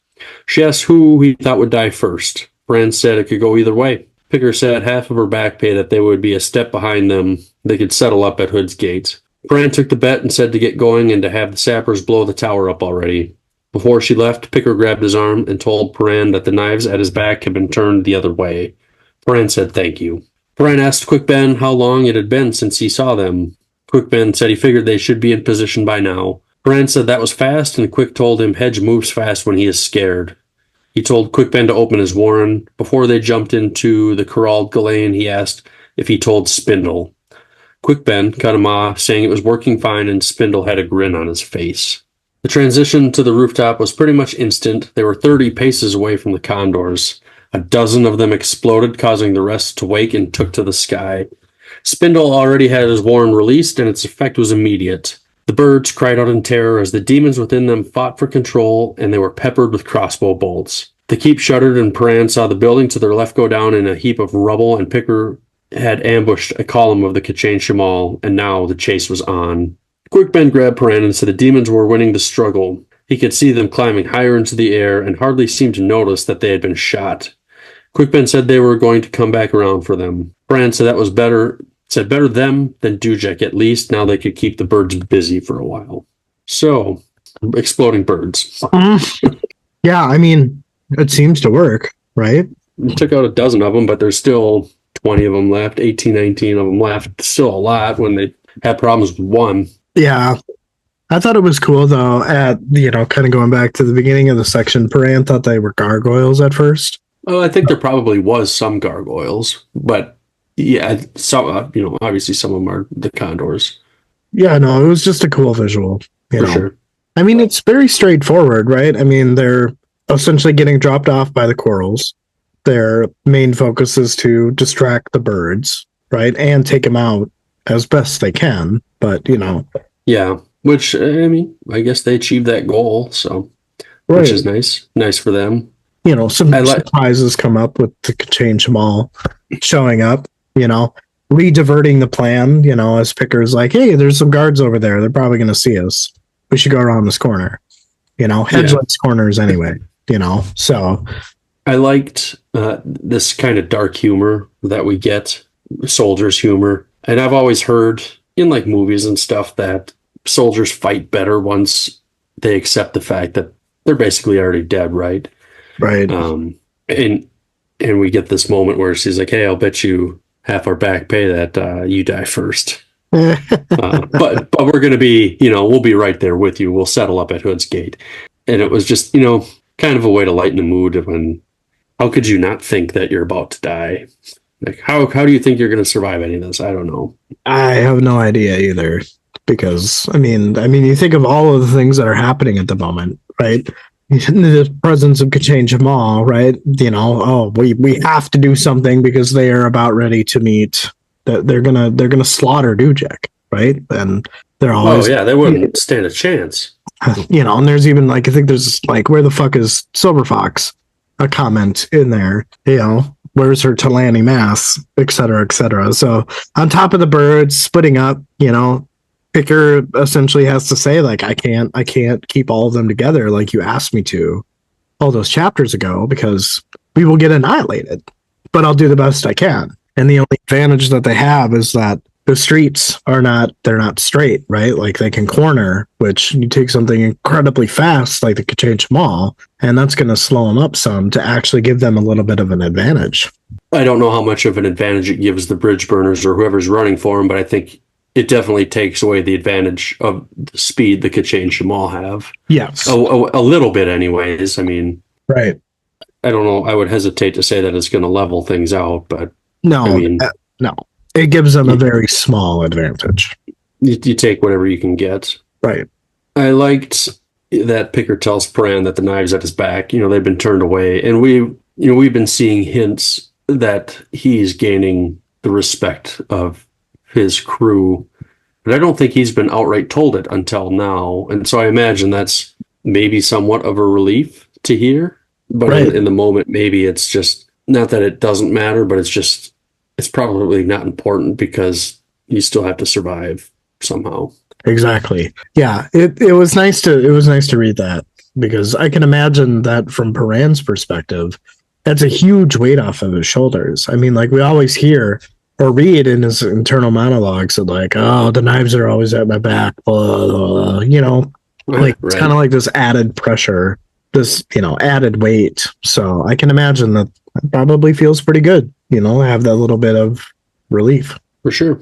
That was pretty much all that I had. I mean, we see somehow this Warren, that what was it, Hedge that was using, or Spindle? Yep. Was causing problems for the Condor somehow. I don't really understand what was going on there. Well, remember in the very, very beginning of the book where Spindle was using his Warren and, like, the rats were all following them through a city or something like that? Or, like, his Warren, whenever he uses it, things don't go right. So I would imagine that what's happening is that from the birds' perspective, they're not able to fly correctly, which makes them like sitting ducks. Vulnerable, right? To be shot with arrows and sharpers or crackers or whatever they're using. That's my thought. I very well could be wrong, because again, he only mentioned Spindle's Warren that one time. As far as like explanatory, there's something wrong with it. I know that he uses it a few times here and there throughout the book. We don't really get told of it, like the consequences or like how it affects things around him or anything like that. So I did not remember the deal with the rats until you mentioned it. And yeah, now I remember that. But yeah, good points. Good thoughts, man. The one thing that I had picked out is that I know that Paran, when Quick Ben took him in his Warren, was using Corralled Ghislaine, which I didn't know Quick could utilize this Warren, because that's the one that's his Stande. I've not tried to keep track of which ones he has access to, or it's hard to say, but I mean, it's the Warren of Darkness. Think that signifies anything? I don't know. Actually, I don't know. I have no idea. But I mean, it came as a surprise to Paran, and it definitely came as a surprise to me. I don't know what exactly that means, but I would assume that maybe he's got some idea on how the Tistande work. Maybe. But yeah, I guess I'm ready for my next section. Yeah, it's a pretty big one here. Huh? I know. We got to grab popcorn here. Outside the city's west wall, a lazy swirl of dust rose from the ground and took form. Tool, with his flint sword, fixed his gaze on the stone wall before him. He could ride the dust on the wind over the walls, and therefore make his presence unknown, but the seer had taken his friend, Tok the Younger. It was time for him to make himself known. He strode forward and kicked through the wall. Again, the one thing that I had was, one, this is fucking badass. Two, it says kicking through a scattered bones, which I think meant wall in some weird way, unless it was like a wall of bodies that has like since decayed. I wasn't quite sure what exactly that meant, the kicking through scattered bones. Not something I picked up on. Or like if, it's supposed to insinuate the walls have been built, with stone, who, at one point in time probably formed around bones that have been scattered throughout. I don't know. some weird way of tying in people who have died before into the making of walls. I don't know. Here's what I will say. Tool is the Kool-Aid guy. I don't need a visual right now. You got it though. Nah, yeah, I know. You were successful, asshole. Oh yeah. Oh yeah. But yeah, Tool's here, which is great. It's nice to finally see Tool. I think we haven't seen him for a quarter of the book. Yeah, it's been a bit. Yeah, I mean everybody's definitely converging here. We just haven't seen Rake, and Envy's still somewhere out in the bay, I think. Yeah. With the Segula and all that. So making her way. Yeah. Ready to continue? Let's do her. We're moving along pretty good. Dujek's second wave comprised of another 1,000 soldiers that filled the streets behind him. He told them to push forward to the keep as more Morinth delivered more soldiers. He watched sharpers in the sky that came from the east. He wondered about that for a moment before the sky turned gray and a wave rolled over the third wave of Morinth. In the span of a few moments, 1,000 black Morinth and their quarrels and 5 companies of Marines were lost. Behind the wave that rolled his troops were 3 condors. A second wave of Morinth, which had flown higher to avoid the condors, now dive-bombed them en masse as another group of Morinth from another direction had taken their notice. It was a suicide run as the bombers drove lances into the birds. Hundreds of Morinth were lost, but the condors were also taken out. Dujek called for a messenger and said to get new orders to the officers. The keep will have to wait. He wants the soldiers to take defensible buildings. He wants roofs over them. Another messenger appeared and told Dujek the Pannions were lining every street from the north gate to the keep. Dujek said then they would hold the west third of the city. They are coming to drive them out of the city. Go and let the officers know so they can adjust their plans. The messenger wasn't done and said they had Kachan Shamal within their ranks. Dujek wondered to himself where the Talanimus were at. Dujek spoke and said they could be dragons for all it mattered and told them to get going. He told the messenger to find Twist and let him know they would need one of his heavies, and that it probably wouldn't make it back, so hold a wing in reserve. He thought they were all in Coral, and if they didn't get help soon, they would never leave. Dark lines. Dark words, man. Mm-hmm. Very dark words. Just to see the Morinth just obliterated so easily was very heartbreaking. Yeah, and I always kind of forgot that the corals were like living things. I always thought they were just kind of like mechanical type things, but the Morinth, they lost a bunch of Morinth, but the condors were also taken out. So I imagine they would probably see that as an even exchange in their eyes. Sometimes, I imagine pretty much all the time, war sucks. So what do you do? Well, do you think that when Paran hears about the deaths of the Morinth, he will bless the Barghast gods at that point? Kind of going back to his and Twist's conversation at the beginning of the last chapter, I think. I don't know. Maybe. All right. My other thought here, what do you think one of these heavies are? Do you think it's some sort of like bomber or something like that?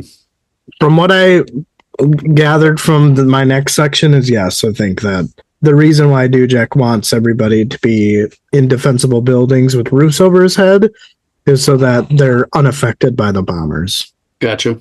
Yeah. That's pretty much all I had here. I mean, we got pretty much everybody in the city. The Pannions are lining up to come and drive you back. Yeah. Right.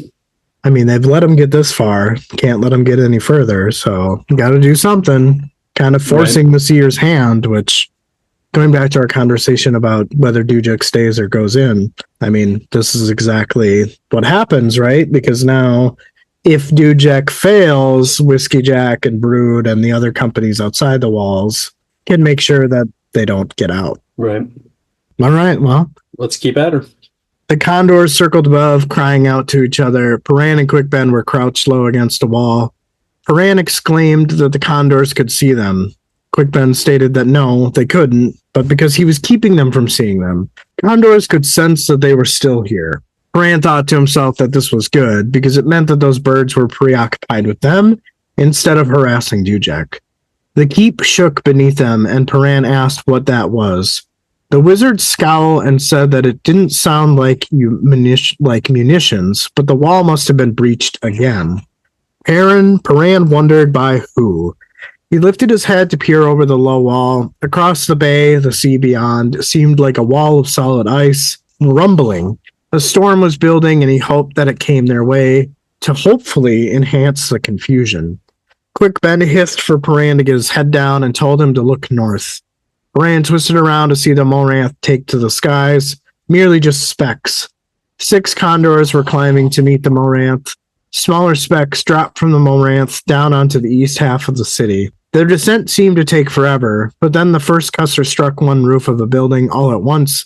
Detonations trembled as Cusser after Cusser hit its mark. Sorcery swept towards the Moranth as the condors flew to meet them. Regardless of all the bombs being utilized and the Moranth being scattered, the sorcery from the birds took out 20 of the Moranth and quarrels. Smoke and dust shrouded the east side of the city. Above the bridge burners, the remaining condors shrieked with rage. Quick Ben speculates that the bombing must have worked, as that side of the city was probably packed with Pannions. Haran reminds the wizard that the rest of the bridge burners were in that direction as well. Quick Ben confidently states that they would have withdrawn by then. Haran couldn't help but note the hopeful tone in what the wizard had said. Again, we're seeing Dujek's plan take effect right away, and that is they are bombing the east side of the city to, essentially clear out the Pannions from driving Dujek out. And Paran is kind of seeing this, as well as Quick Ben. But the only other thing, the other thing that I had here was Paran wondered who had breached the wall, and my guess is that what they're hearing is Tool breaking. Oh, yeah, that makes sense. I did not even consider that. I don't know why. Yeah, because he said that it was over on the beach side, which is where kind of Tool first appeared. Sure. So that's my guess. But those are the only talking points that I had. I mean, we're seeing action taken. Quick Ben and the bridge burners and Paran are all hiding in what I would imagine is the Corralled Ghislaine Warren of Darkness, so that they can't be seen by the birds. Yeah, it's all moving pretty rapidly. Yeah, it is. And yeah, well, we're nearly to the end here, so. Yeah. Ready for this? Ready. All right. A Cusser took out the Kel Hunter that was on Picker and her team's tail. Bits of it rained down nearly on top of the bridge burners. She called for a halt, knowing that they all needed to catch their breath. Glenn said that was a switch, and while she didn't like it, Picker found herself agreeing. They had done as instructed by Paran, distract the Kachane Shamal, and they paid a heavy price for it. When she had last counted, she had 16 soldiers in fighting shape, 6 wounded, and of them 3 were nearly dead. The hunters were more than fast. They were fast as hell, and the sharpers did little more than piss them off. In any case, they were out of munitions, and she had stood her soldiers up to a Kel Hunter to see how they would fare in close quarters combat. She wouldn't do that again. She would be haunted by the images of her friends being cut to pieces for the rest of her days. However, she thought to herself she'd be lucky if they survived this next hour. Another Kel Hunter appeared down the alley about 15 paces away. Picker thought now she only had heartbeats left to live. She told everyone to scatter, and as they did, the walls around the Kel Hunter collapsed. A second hunter came out of the rubble of the building, its head holding on by a thread of skin. Out of the dust came a Tlan Imus. Ignoring the bridge burners, it took on the Kel Hunters and wiped the floor with them, and began to walk away. Picker said they were going to follow it, as in its shadow was the safest place they could be. Aimless said it was heading for the keep. Picker said they were too. Tool to the rescue. Tool, Kool-Aid guy to the rescue. Oh yeah. He's bringing refreshment with him. Refreshment and rest here. Yeah. They need a little sugar rush here to kick things back into gear. I'm sure they're probably for sure. More than sure. Exhausted. Yeah. Yeah. But yeah, Picker seeing her friends cut to pieces. I mean, I guess she doesn't really know what these things are capable of, and I would not be too excited to send my soldiers to stand up one of these things. A fucking raptor with sword arms. So yeah, being haunted by that image for the rest of your life, however long that may be, I can see that. I understand that because I probably would be too. Yeah, I mean, that was definitely a bad decision, but I mean, what else you got when you got something that fast, you know? Let's overwhelm it with numbers, you know, and that didn't work. Right. You got to at least try. I mean, so, and just, Picker thinking she'd be lucky to survive the next hour. It reminded me of Fellison, where she was like, I just got to, 1 hour, then the next, one moment, then the next. That's just what that made me think of. Yeah, I totally forgot about that until you mentioned it, but Still think about that book on like a daily basis. It just pops in. Even still, like how much we got one chapter left, and I don't know. I still don't know. I still like Dead House Gates more. I would agree. But, this is definitely second place. Yeah.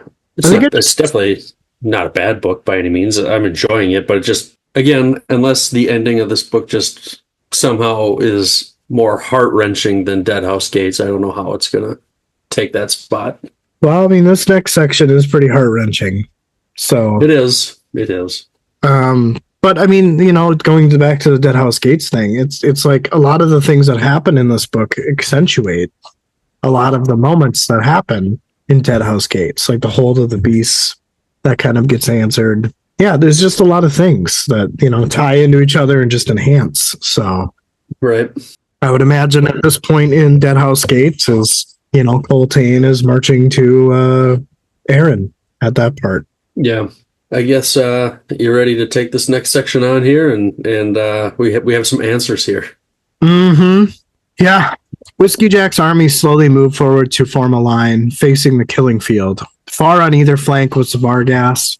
Corlat left her horse and walked to a low hill where Whiskey Jack, Halor, and Artanthos stood. They had witnessed the aerial battle that had left the Molanth slaughtered. They had watched the bombardment, but no soldier cheered, as they all knew that Dujek was trapped in Coral. His army was being slaughtered, and Whiskey Jack's army was so tired from the march, there wasn't much that they could do about it.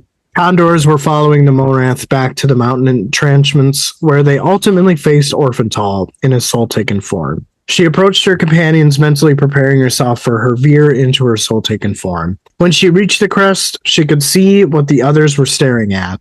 800 Kachin Chamal were exiting the north gate and lining up. When Whiskey Jack gave the call, they would all march to meet their undead foe. Inside her mind, she tells herself that they will all be slaughtered. She wonders if Dujek would even know of their attempt to save him. Brood was a half a day behind them, and the Grey Swords even further back. Gruntle and his troops were the gods knew where. The 20 or so condors were circling the keep. Corlat wondered if this was a measure of the seer's confidence, as the seer saw no need to have the condors in this particular part of the battle. Whiskey Jack greeted Corlat as she arrived. Corlat explained that her Tist Ande will precede Whiskey Jack's soldiers and see how these Kachin Chamals do against Geralt Ghislaine. Calor was smirking as he said that Ghislaine was still infected, and that in order to cleanse it, the Tist Ande would need to do a full unveiling. She made a sarcastic reply to him and noticed that Whiskey Jack was looking at Artanthos, whose attention was on the plain below. Whiskey Jack's 2 Marines came riding hard, calling for his attention. When they arrived, they told him that they had found Silver Fox, emerging from the ranks of the Barghast to the east. Corlat turned and studied the plain below. A storm of dust rose, thinning quickly to reveal ranks upon ranks of the Talani mass. Silver Fox approached, but was heading in the direction of Artanthos. A roar from Whiskey Jack's army filled the morning air. Beside Corlat, Calor was heard saying, "Yes." Corlat was curious by his tone and pulled her gaze from Silver Fox, just in time to see the blade flash towards her head.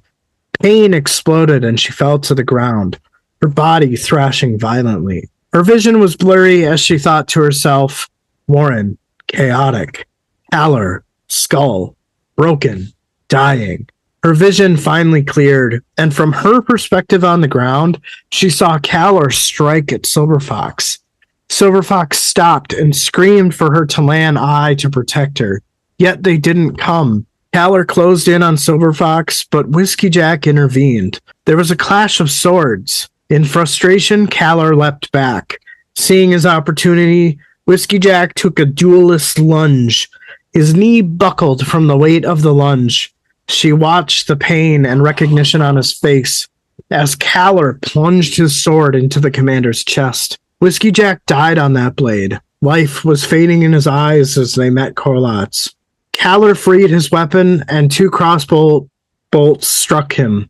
Sorcery spiraled around the protrusions and disintegrated the bolts. Caller readied his sword as the 2 Marines closed in on him. The pair fought as one. Caller managed to slice at one of the Marine's bellies, intestines spilling to the ground as he beheaded her as she fell to her knees. The other rushed at him. Caller severed her weapon hand, but the other hand had a pig-sticker blade and managed to pierce his stomach. Caller slit the throat of the Marine and she toppled. The ancient warrior stepped back as yellow blood poured from his stomach from the wound. He screamed for the chained god to heal him. She felt the warrant. It was not chaotic, but from where? A wave of knotted gold hammered into Calor, swallowed him into fire. He sprawled to the ground. A second wave rolled towards him. A sickly warren opened up around him, and he vanished. The golden sorcery flickered and vanished as well. She wondered how it was so tightly controlled, and from who. Corlat's body no longer spasmed. It was then that she realized that Calor had hit her. Silver Fox knelt down beside her. Corlat struggled to focus. Corlat tried to raise her hand to gesture towards Whiskey Jack, but her hand could not move. Silver Fox begged Corlat to hold on, as Brood was coming, and so was Orphantal. Artantho stepped closer, and Silver Fox addressed him. She asked if the sorcery that accompanied Calor's betrayal was so abstract that it left him stunned for too long. Or was he simply waiting for his right moment, observing the consequences of his inaction? Taishren has done it before now, hasn't he? Corlat wondered at that name. Taishren answered, no.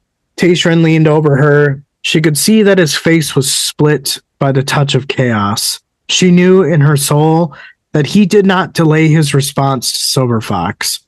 That he managed anything at all was extraordinary, as she wouldn't have survived a blow like the one he'd received.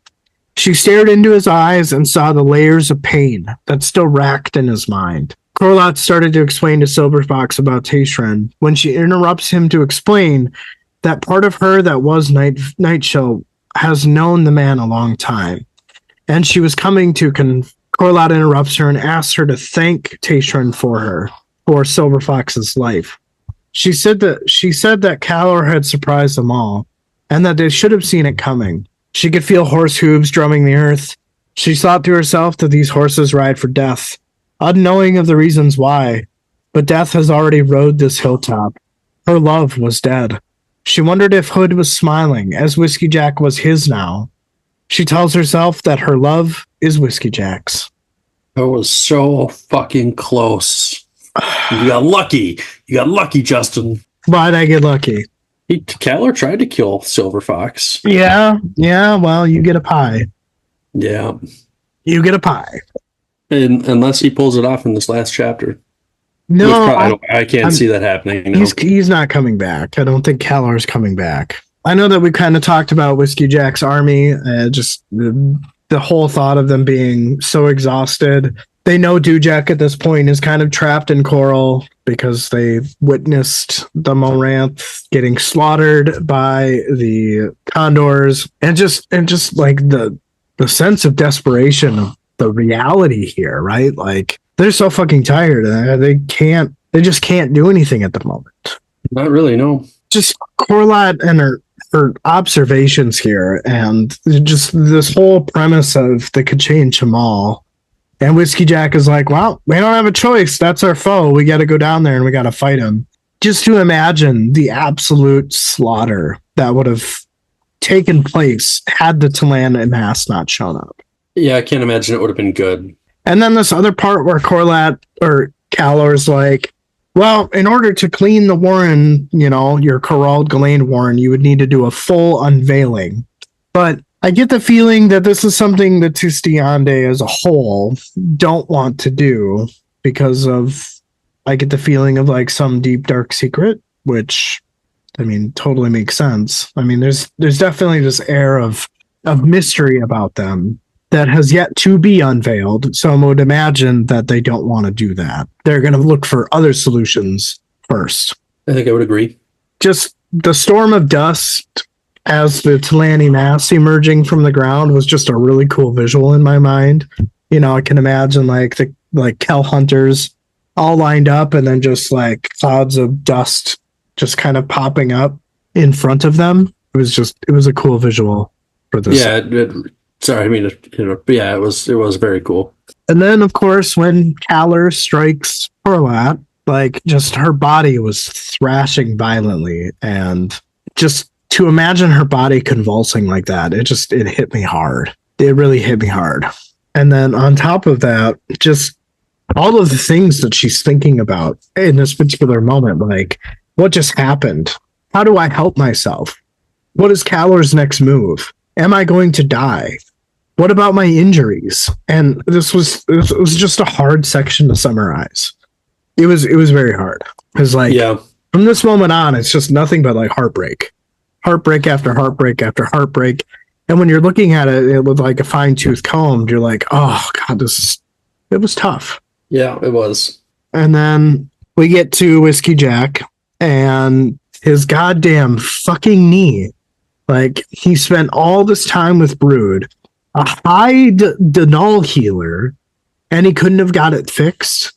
And honestly, his stubbornness to get it repaired is what killed him. Kaller's still an asshole, though. I don't know, even if because he like lunges at Kaller and the fucking like bone in his leg shoots out his skin. Yep. I don't know. Even if he had it healed, I don't know if he would have killed Kaller. I don't know if he would have been able to overcome him. Maybe he could have. It would have been enough of a delay to get somebody else involved to help subdue him. But I don't think. I don't know. I still think it's his stubbornness. His stubbornness and all of that foreshadowing could have been easily remedied. Oh, yeah, definitely. But I mean, it's a lesson, right? I mean, we all do this. We all have moments where like we should have taken care of something and the consequences of not doing so just really bite you in the ass. And in this case, he dies. Yeah, you're right. You are right. Yay! But also, I kind of feel bad that like I relented in the last episode. I was so convinced that Whiskey Jack was not going to die. And then I read this fucking chapter and I'm like, God damn it, Justin, you were fucking right. All of that foreshadowing that I had picked up on, and I doubted myself, all because of the last season with Dead House Gates. I was so wrong on every fucking level. You win some, you lose some, but at least you get to pie me in the face. So yeah, that's fair. I'm glad I didn't take a bet on Whiskey Jack though, because I would be taking a pie because I would have relented. I would not have thought the beginning of this book that Whiskey Jack was going to die. No, but it makes me go back to our interview with Erickson when he's just like, oh, when you get to the end, there's a lot of things that happen. Yeah. Like the last chapter, I kind of had some doubts if he was going to survive. I thought, well, maybe he's going to die and Dujek will be the one continuing on. I think that's what I was thinking. Maybe it was the other way around. I don't remember exactly, but you thought Dujek was going to die and Whiskey Jack would be the one going on. Oh, is that what I thought? Okay. Yeah. Well, but I mean, like, I guess I don't want to learn about the consequences, but I know we're going to get them. So like, as we read on and the news spreads about Whiskey Jack's death, like, I'm sure that there'll probably be a scene where Lucine is like jumping for joy. And like, it's just, I'm not ready for that yet. You know what I mean? I hadn't thought that far. Yeah. But yeah, I guess I don't know. But continuing on with the pain of this moment is just this part where as Kaller is plunging his sword into Whiskey Jack and life was fading from his eyes, he meets Corlat. And just the recognition of, fuck, I'm dying, as you look at your lover, it was heartbreaking. And the recognition of like, I'm done. I can't defend myself. I'm already gone. Like, it's gotta suck. I think that is what probably hit the nail on the head for me with this death. I know you and I had texted about it a little bit, and it just hit so hard and fast. There's not even really time to like process it. And that was kind of the thing that I guess I wouldn't say struggled with, but just surprised me the most because it was just like, oh, he's dead. Moving on.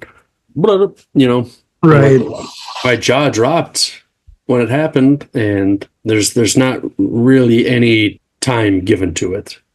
Right, exactly. But I mean, like in the heat of the moment, I mean, you're still in the middle of a battle. You know, you've got Kachane lining up. Yeah, you've got some landing mass, but like any moment, things could just like set off. Yeah. So, yeah. But anyway, moving on to other stuff. So, this golden sorcery that flickered and then vanished after Calor vanishes. And Corlot's kind of wondering who this tightly controlled sorcery was coming from. I'm also kind of curious too. I have a feeling that it's not the crippled gods, even though it kind of seems like it is the crippled gods. But I feel like this was coming from Taishran. Like Taishran was trying to fight Calor. I felt like it was the crippled god recalling him, I guess, is kind of what I had thought. You know, dealing with the crossbow bolts that he got shot with and then recalling him. Yeah. I guess I'm unsure as to what that was. I feel like it could be either or. I guess we'll find out. Yeah. So, Orphantal. Silver Fox begged Corlot to hold on because Brood was coming and so was Orphantal. Now, see, if Corlot would have taken Whiskey Jack's advice to keep her and Orphantal together, I think that Orphantal would have been interceded instead of Whiskey Jack. And as we saw in the last chapter, Orphantal was already on edge with Calor. Like, yes. Again, consequences. Like, again, I feel like this is a big reason why them talking about caring for each other while they're making decisions wasn't helpful, because these are the consequences. The only thing I could think is if Orphantal was, maybe he still wouldn't have, even if he was close by, he might not have been close enough to intercede instead of Whiskey Jack. But there again, you know, if he only needed a moment to get there, Whiskey Jack could have kept him tied up long enough for him to get there, and then they double team him. Right. I mean, yeah, I don't. Yeah, definitely possibilities there. Yeah. So now we come back to Artanthos and Taishran, and I know I could have sworn that at one point during this book that we had guessed Taishran was Artanthos. I do not remember. I don't feel like we did, but maybe we did. I mean, we knew it was that probably you. Yeah. We knew that Artanthos was somebody, right? Based on kind of all of the small details that were like alluded about him. Yeah. But, you know, it kind of seems like behind everybody's backs, Artanthos and Silver Fox were working together a little bit, from what I gathered from some of the things in this section, because she was like, I was coming to confess, and I'm wondering if that was to like confess about Taishran, because her and Night Chill has known Taishran for a long time. I was surprised at the reveal. I don't remember us guessing that it was him, but it could have been. Yeah, but it almost kind of seems like how Corlat is like looking into Taishran's eyes and like seeing all this pain behind his eyes, and I almost kind of get the sense that like Taishran feels bad about Pale, but I don't know if that's like deceptive or not. I think you're right. I think there's probably some remorse there, but I still think he's an asshole. Yeah, I mean, I do too, but this part kind of makes me second guess this a little bit. And then, of course, just Corlat is like, my love is yours, Whiskey Jack, even though he's dead. Yeah. It's just sad. He gone. He did. But yeah, I don't, that's all my thoughts on that very depressing section. I was quite surprised. I did not see that coming. Yeah, I didn't either. But I guess, I mean, that was probably the goal when he wrote this, right? When Erickson wrote this, he's like, yep, you guys are gonna get you right in the feels. Yep, definitely. But I'm ready to move on to your last section here. All right. Itkovian's horse was faltering despite all the bravery it possessed. He told it that something had gone wrong in Coral and they must ride. The Grey Swords had not stopped for the night, and he decided to ride to Whiskey Jack as support. He watched the Grey Swords as long as he could until it was too dark to see. Itkovian didn't think it would bother him, but it made him feel sad, and when he eventually fell asleep, it was a troubled sleep. When Gruntle woke him, he tried to think on what caused his sleep issues, but he couldn't quite put his finger on it. As he saddled his horse, he didn't pay much attention to Gruntle, but once Itkovian was on his horse, he noticed Gruntle and his legion were all on foot. Itkovian asked the mortal sword what he had planned. Gruntle told him they needed to be swift and that Trake risks his heart of power. Stony broke in and said, not her god. Gruntle said that was true and that she would have to ride with Itkovian, but maybe they would keep up for a little while. Itkovian asked Gruntle if they would travel by Warren, and Gruntle couldn't really answer the question. He just knew they were capable of something different and fast. Itkovian said both her and Stony had good horses. They would do their best to keep pace. Itkovian asked what it was that lay ahead that caused him so much trouble. Gruntle wasn't sure, but he felt as if they were about to be betrayed. Itkovian mentioned that if they looked at recent events with a clear head, it might be possible to think that they had already been betrayed. Gruntle only said to keep up or they would be left behind. Itkovian asked Stony if she knew what was about to happen. She said probably nothing. Gruntle probably just bumped his head. She couldn't even finish her sentence before Gruntle and company left like a literal blur, and she said they needed to move. They passed through Brood's camp, who was getting ready in a hurry, and as they traveled they could see the sorcery in the early morning sky. As the pair rode, occasionally they caught a glimpse of the creature they followed, yellow and slashed with black. They rode their horses hard, knowing that the journey would kill both of them, and Itkovian wondered if the animals' sacrifices would make a difference in the end. Itkovian and Stony approached some wagons. Those around it turned to look at them. If they saw the creature they had followed, they gave no sign of it. They could hear how close the sound of the sorcery was. Itkovian watched as the soldiers lined up in formation and began their march. Itkovian fell back as he was washed with cold horror. His horse died. He stepped off the horse and sat on the ground. Stony did the same. They saw Gruntle and his troops back in human form, but not yet taking action. He looked away from them and started walking down the road to the killing field when that feeling of cold horror struck again. His god was gone, and he felt the loss and sorrow such as he had never had before. Itkovian kept to his thought that he was not yet done. He walked, not noticing the soldiers on either side of him. He was oblivious and kept walking down the path, down the slope, to where the Imus waited before the 800 Kachane Shamal. And as one, the Imus turned to Itkovian. Dun dun dun. Dun, dun, dun. Like, first reading this, I wasn't connecting dots together. I was like, well, if they got a long journey, why aren't they riding their swords? And obviously they shift into Trake or whatever. They take some sort of animal form that can travel faster and more efficiently. Yeah, it didn't make sense at the time. Yeah, I see that now. Yeah, it wasn't until I reread it again where I'm like, that's kind of the reason they all have stripes, is because they all form together to one tiger, I guess you could say. Yeah, which I guess that ties into my other thought here. They're following this creature yellow and slash with black, and I assume that's Gruntle in Treach's form or whatever. Right.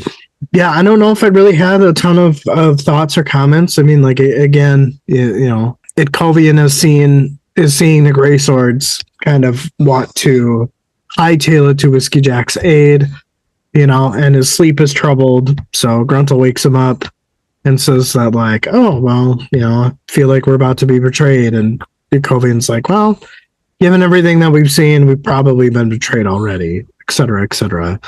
Right. And then they essentially make their way to Coral, and Itkovian walks down to meet the Talani Mass because he's just overwhelmed with the sense of sorrow, right? So yeah, it's interesting, and he still just keeps thinking that he's not done. I don't know. I'm not sure how he's going to be. Yeah, I don't know. This last chapter is really going to be interesting. That's all I can think.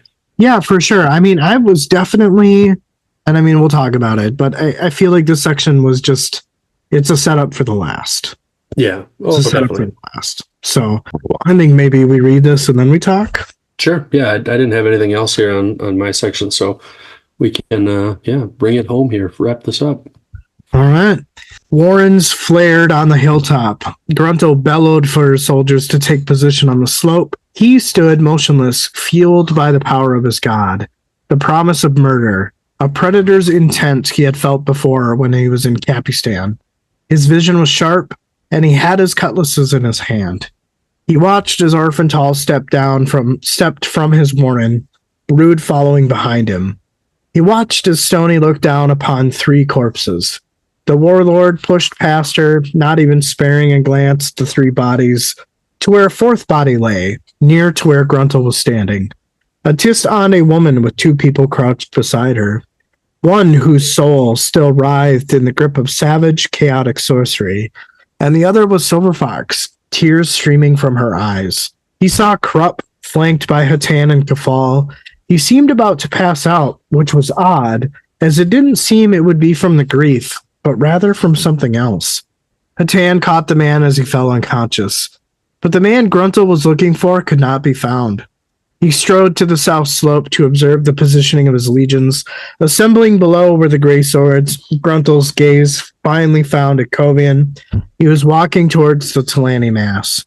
A sharp cry was heard behind him, and he turned to see Silver Fox straightening from Corlant's side. The tens of thousands of Talani mass faced at Kovian. He watched as his friends slowed, and he stopped 20 paces from the amass. Silver Fox screamed in comprehension and began running. Gruntle thought to himself that Silver Fox was going to send the amass up against the Chamal. Gruntle didn't hear what Ikovian said to the mass, but he knew what was said. You are in pain. I would embrace you now.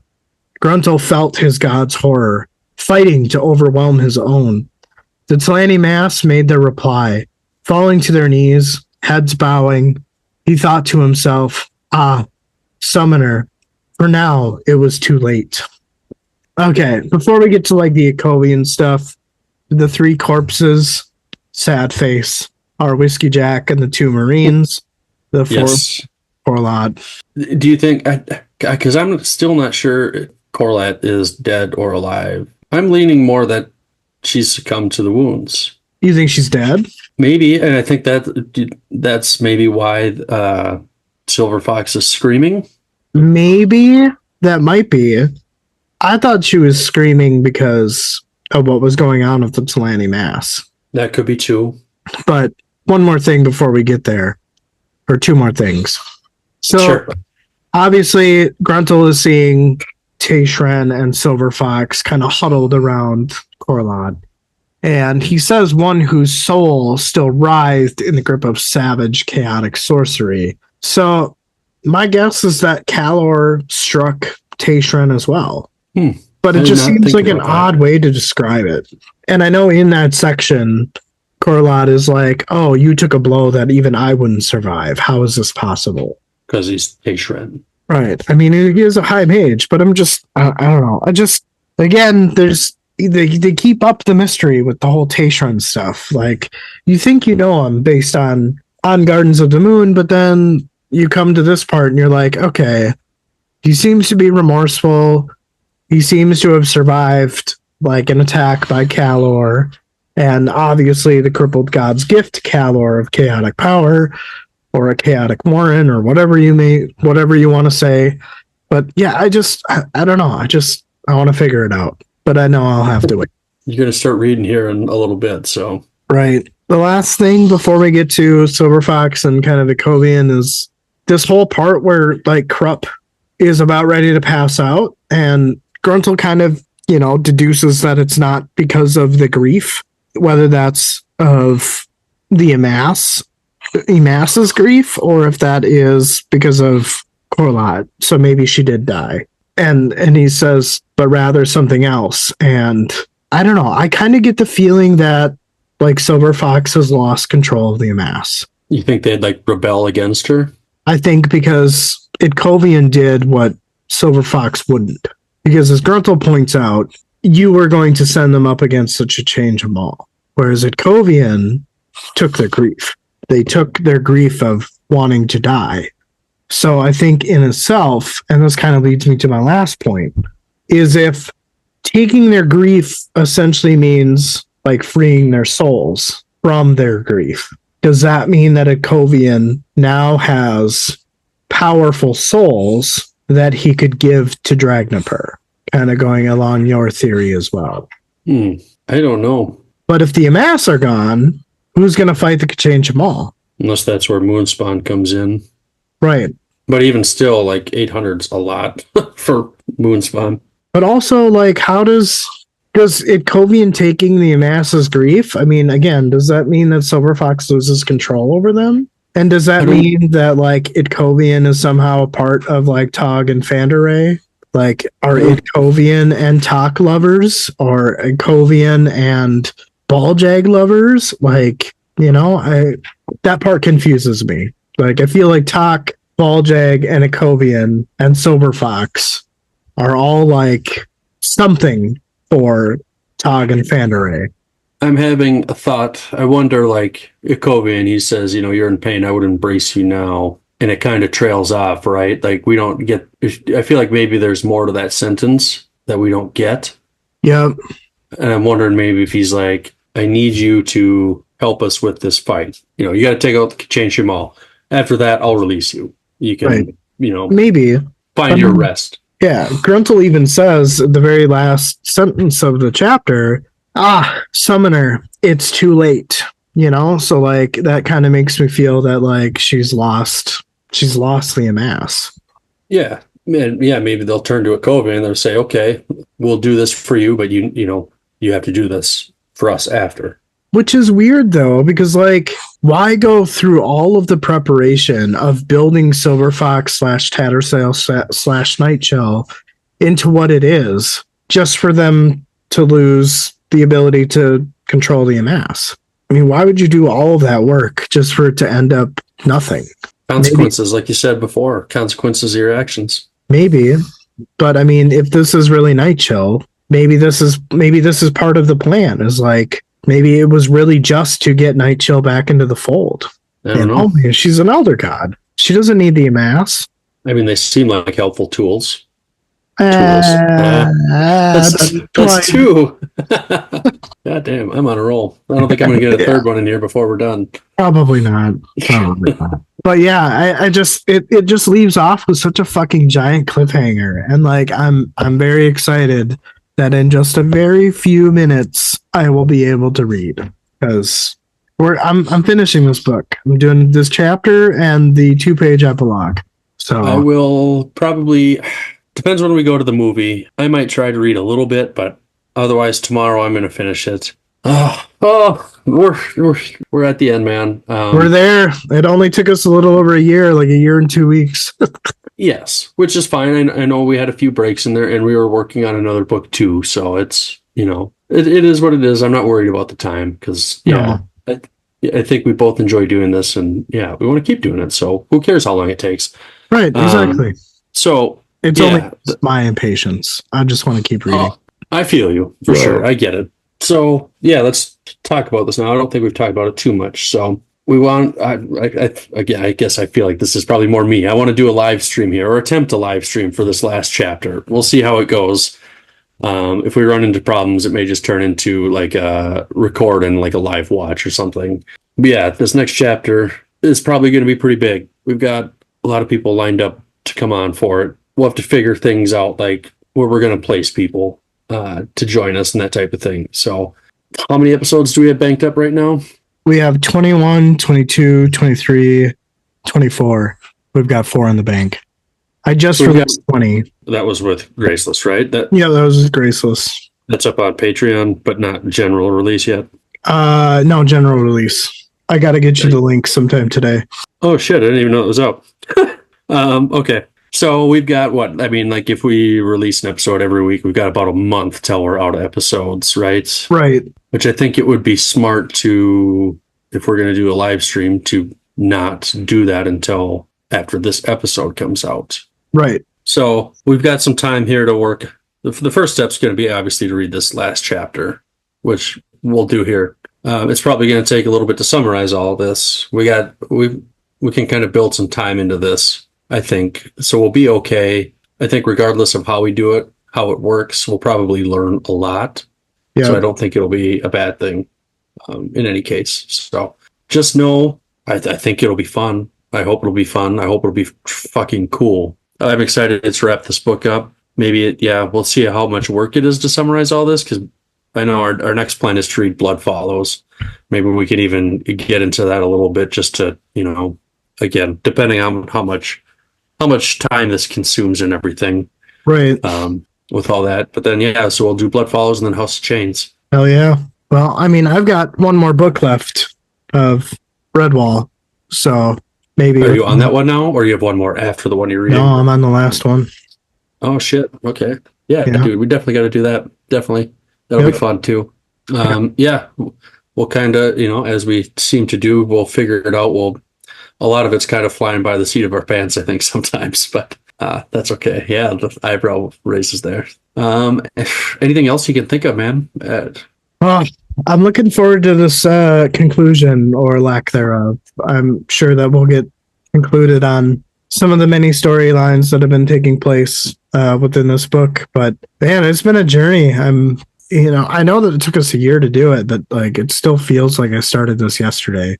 Yeah. I hope everybody is just as excited for us to finish this as we are. I think a lot of people listening have already read this, so they know what's happening, and to get our reactions and stuff. I hope that's enjoyable, and I hope we have a good reaction for the end of this book. I'm looking forward to it. Me as well. Well, yeah, I guess that concludes chapter 24 here. That is the end of it. Yeah. Well, it was great talking. Let me know what you think when you start reading. Like I said, maybe I'll get a little bit into it today, but otherwise tomorrow when I wake up, that's what I'll be doing. All right. Sounds great, man. Awesome. Well, it feels like Sunday to me for some reason, but it's not. It's Saturday. So it's Saturday. Yeah. It's Saturday. Yeah. So, well, enjoy the rest of your weekend, man. And we'll be in touch. We'll be in touch soon. All right. Awesome. Let me know what your thoughts are after seeing Romulus again. Will do. I know Dave said it was better. He enjoyed it more on a second watch. So yeah, because you know what's coming, so you can analyze some of the other stuff. We'll see. All right, man. Talk to you later. Later, dude. Bye. Bye.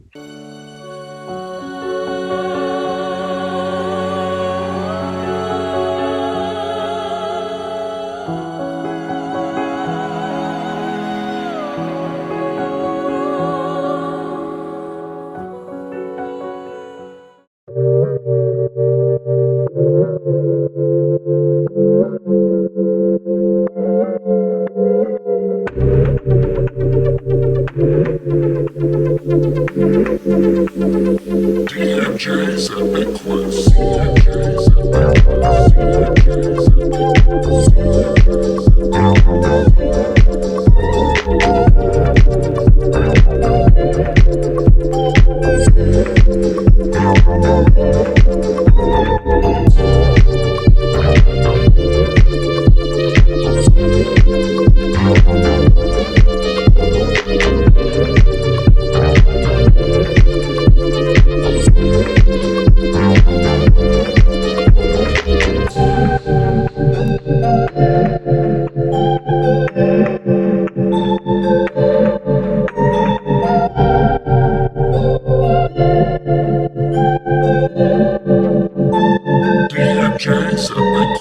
DMJ's Epic Quest. DMJ's Epic Quest. CNJ's Epic Quest. CNJ's Epic Quest.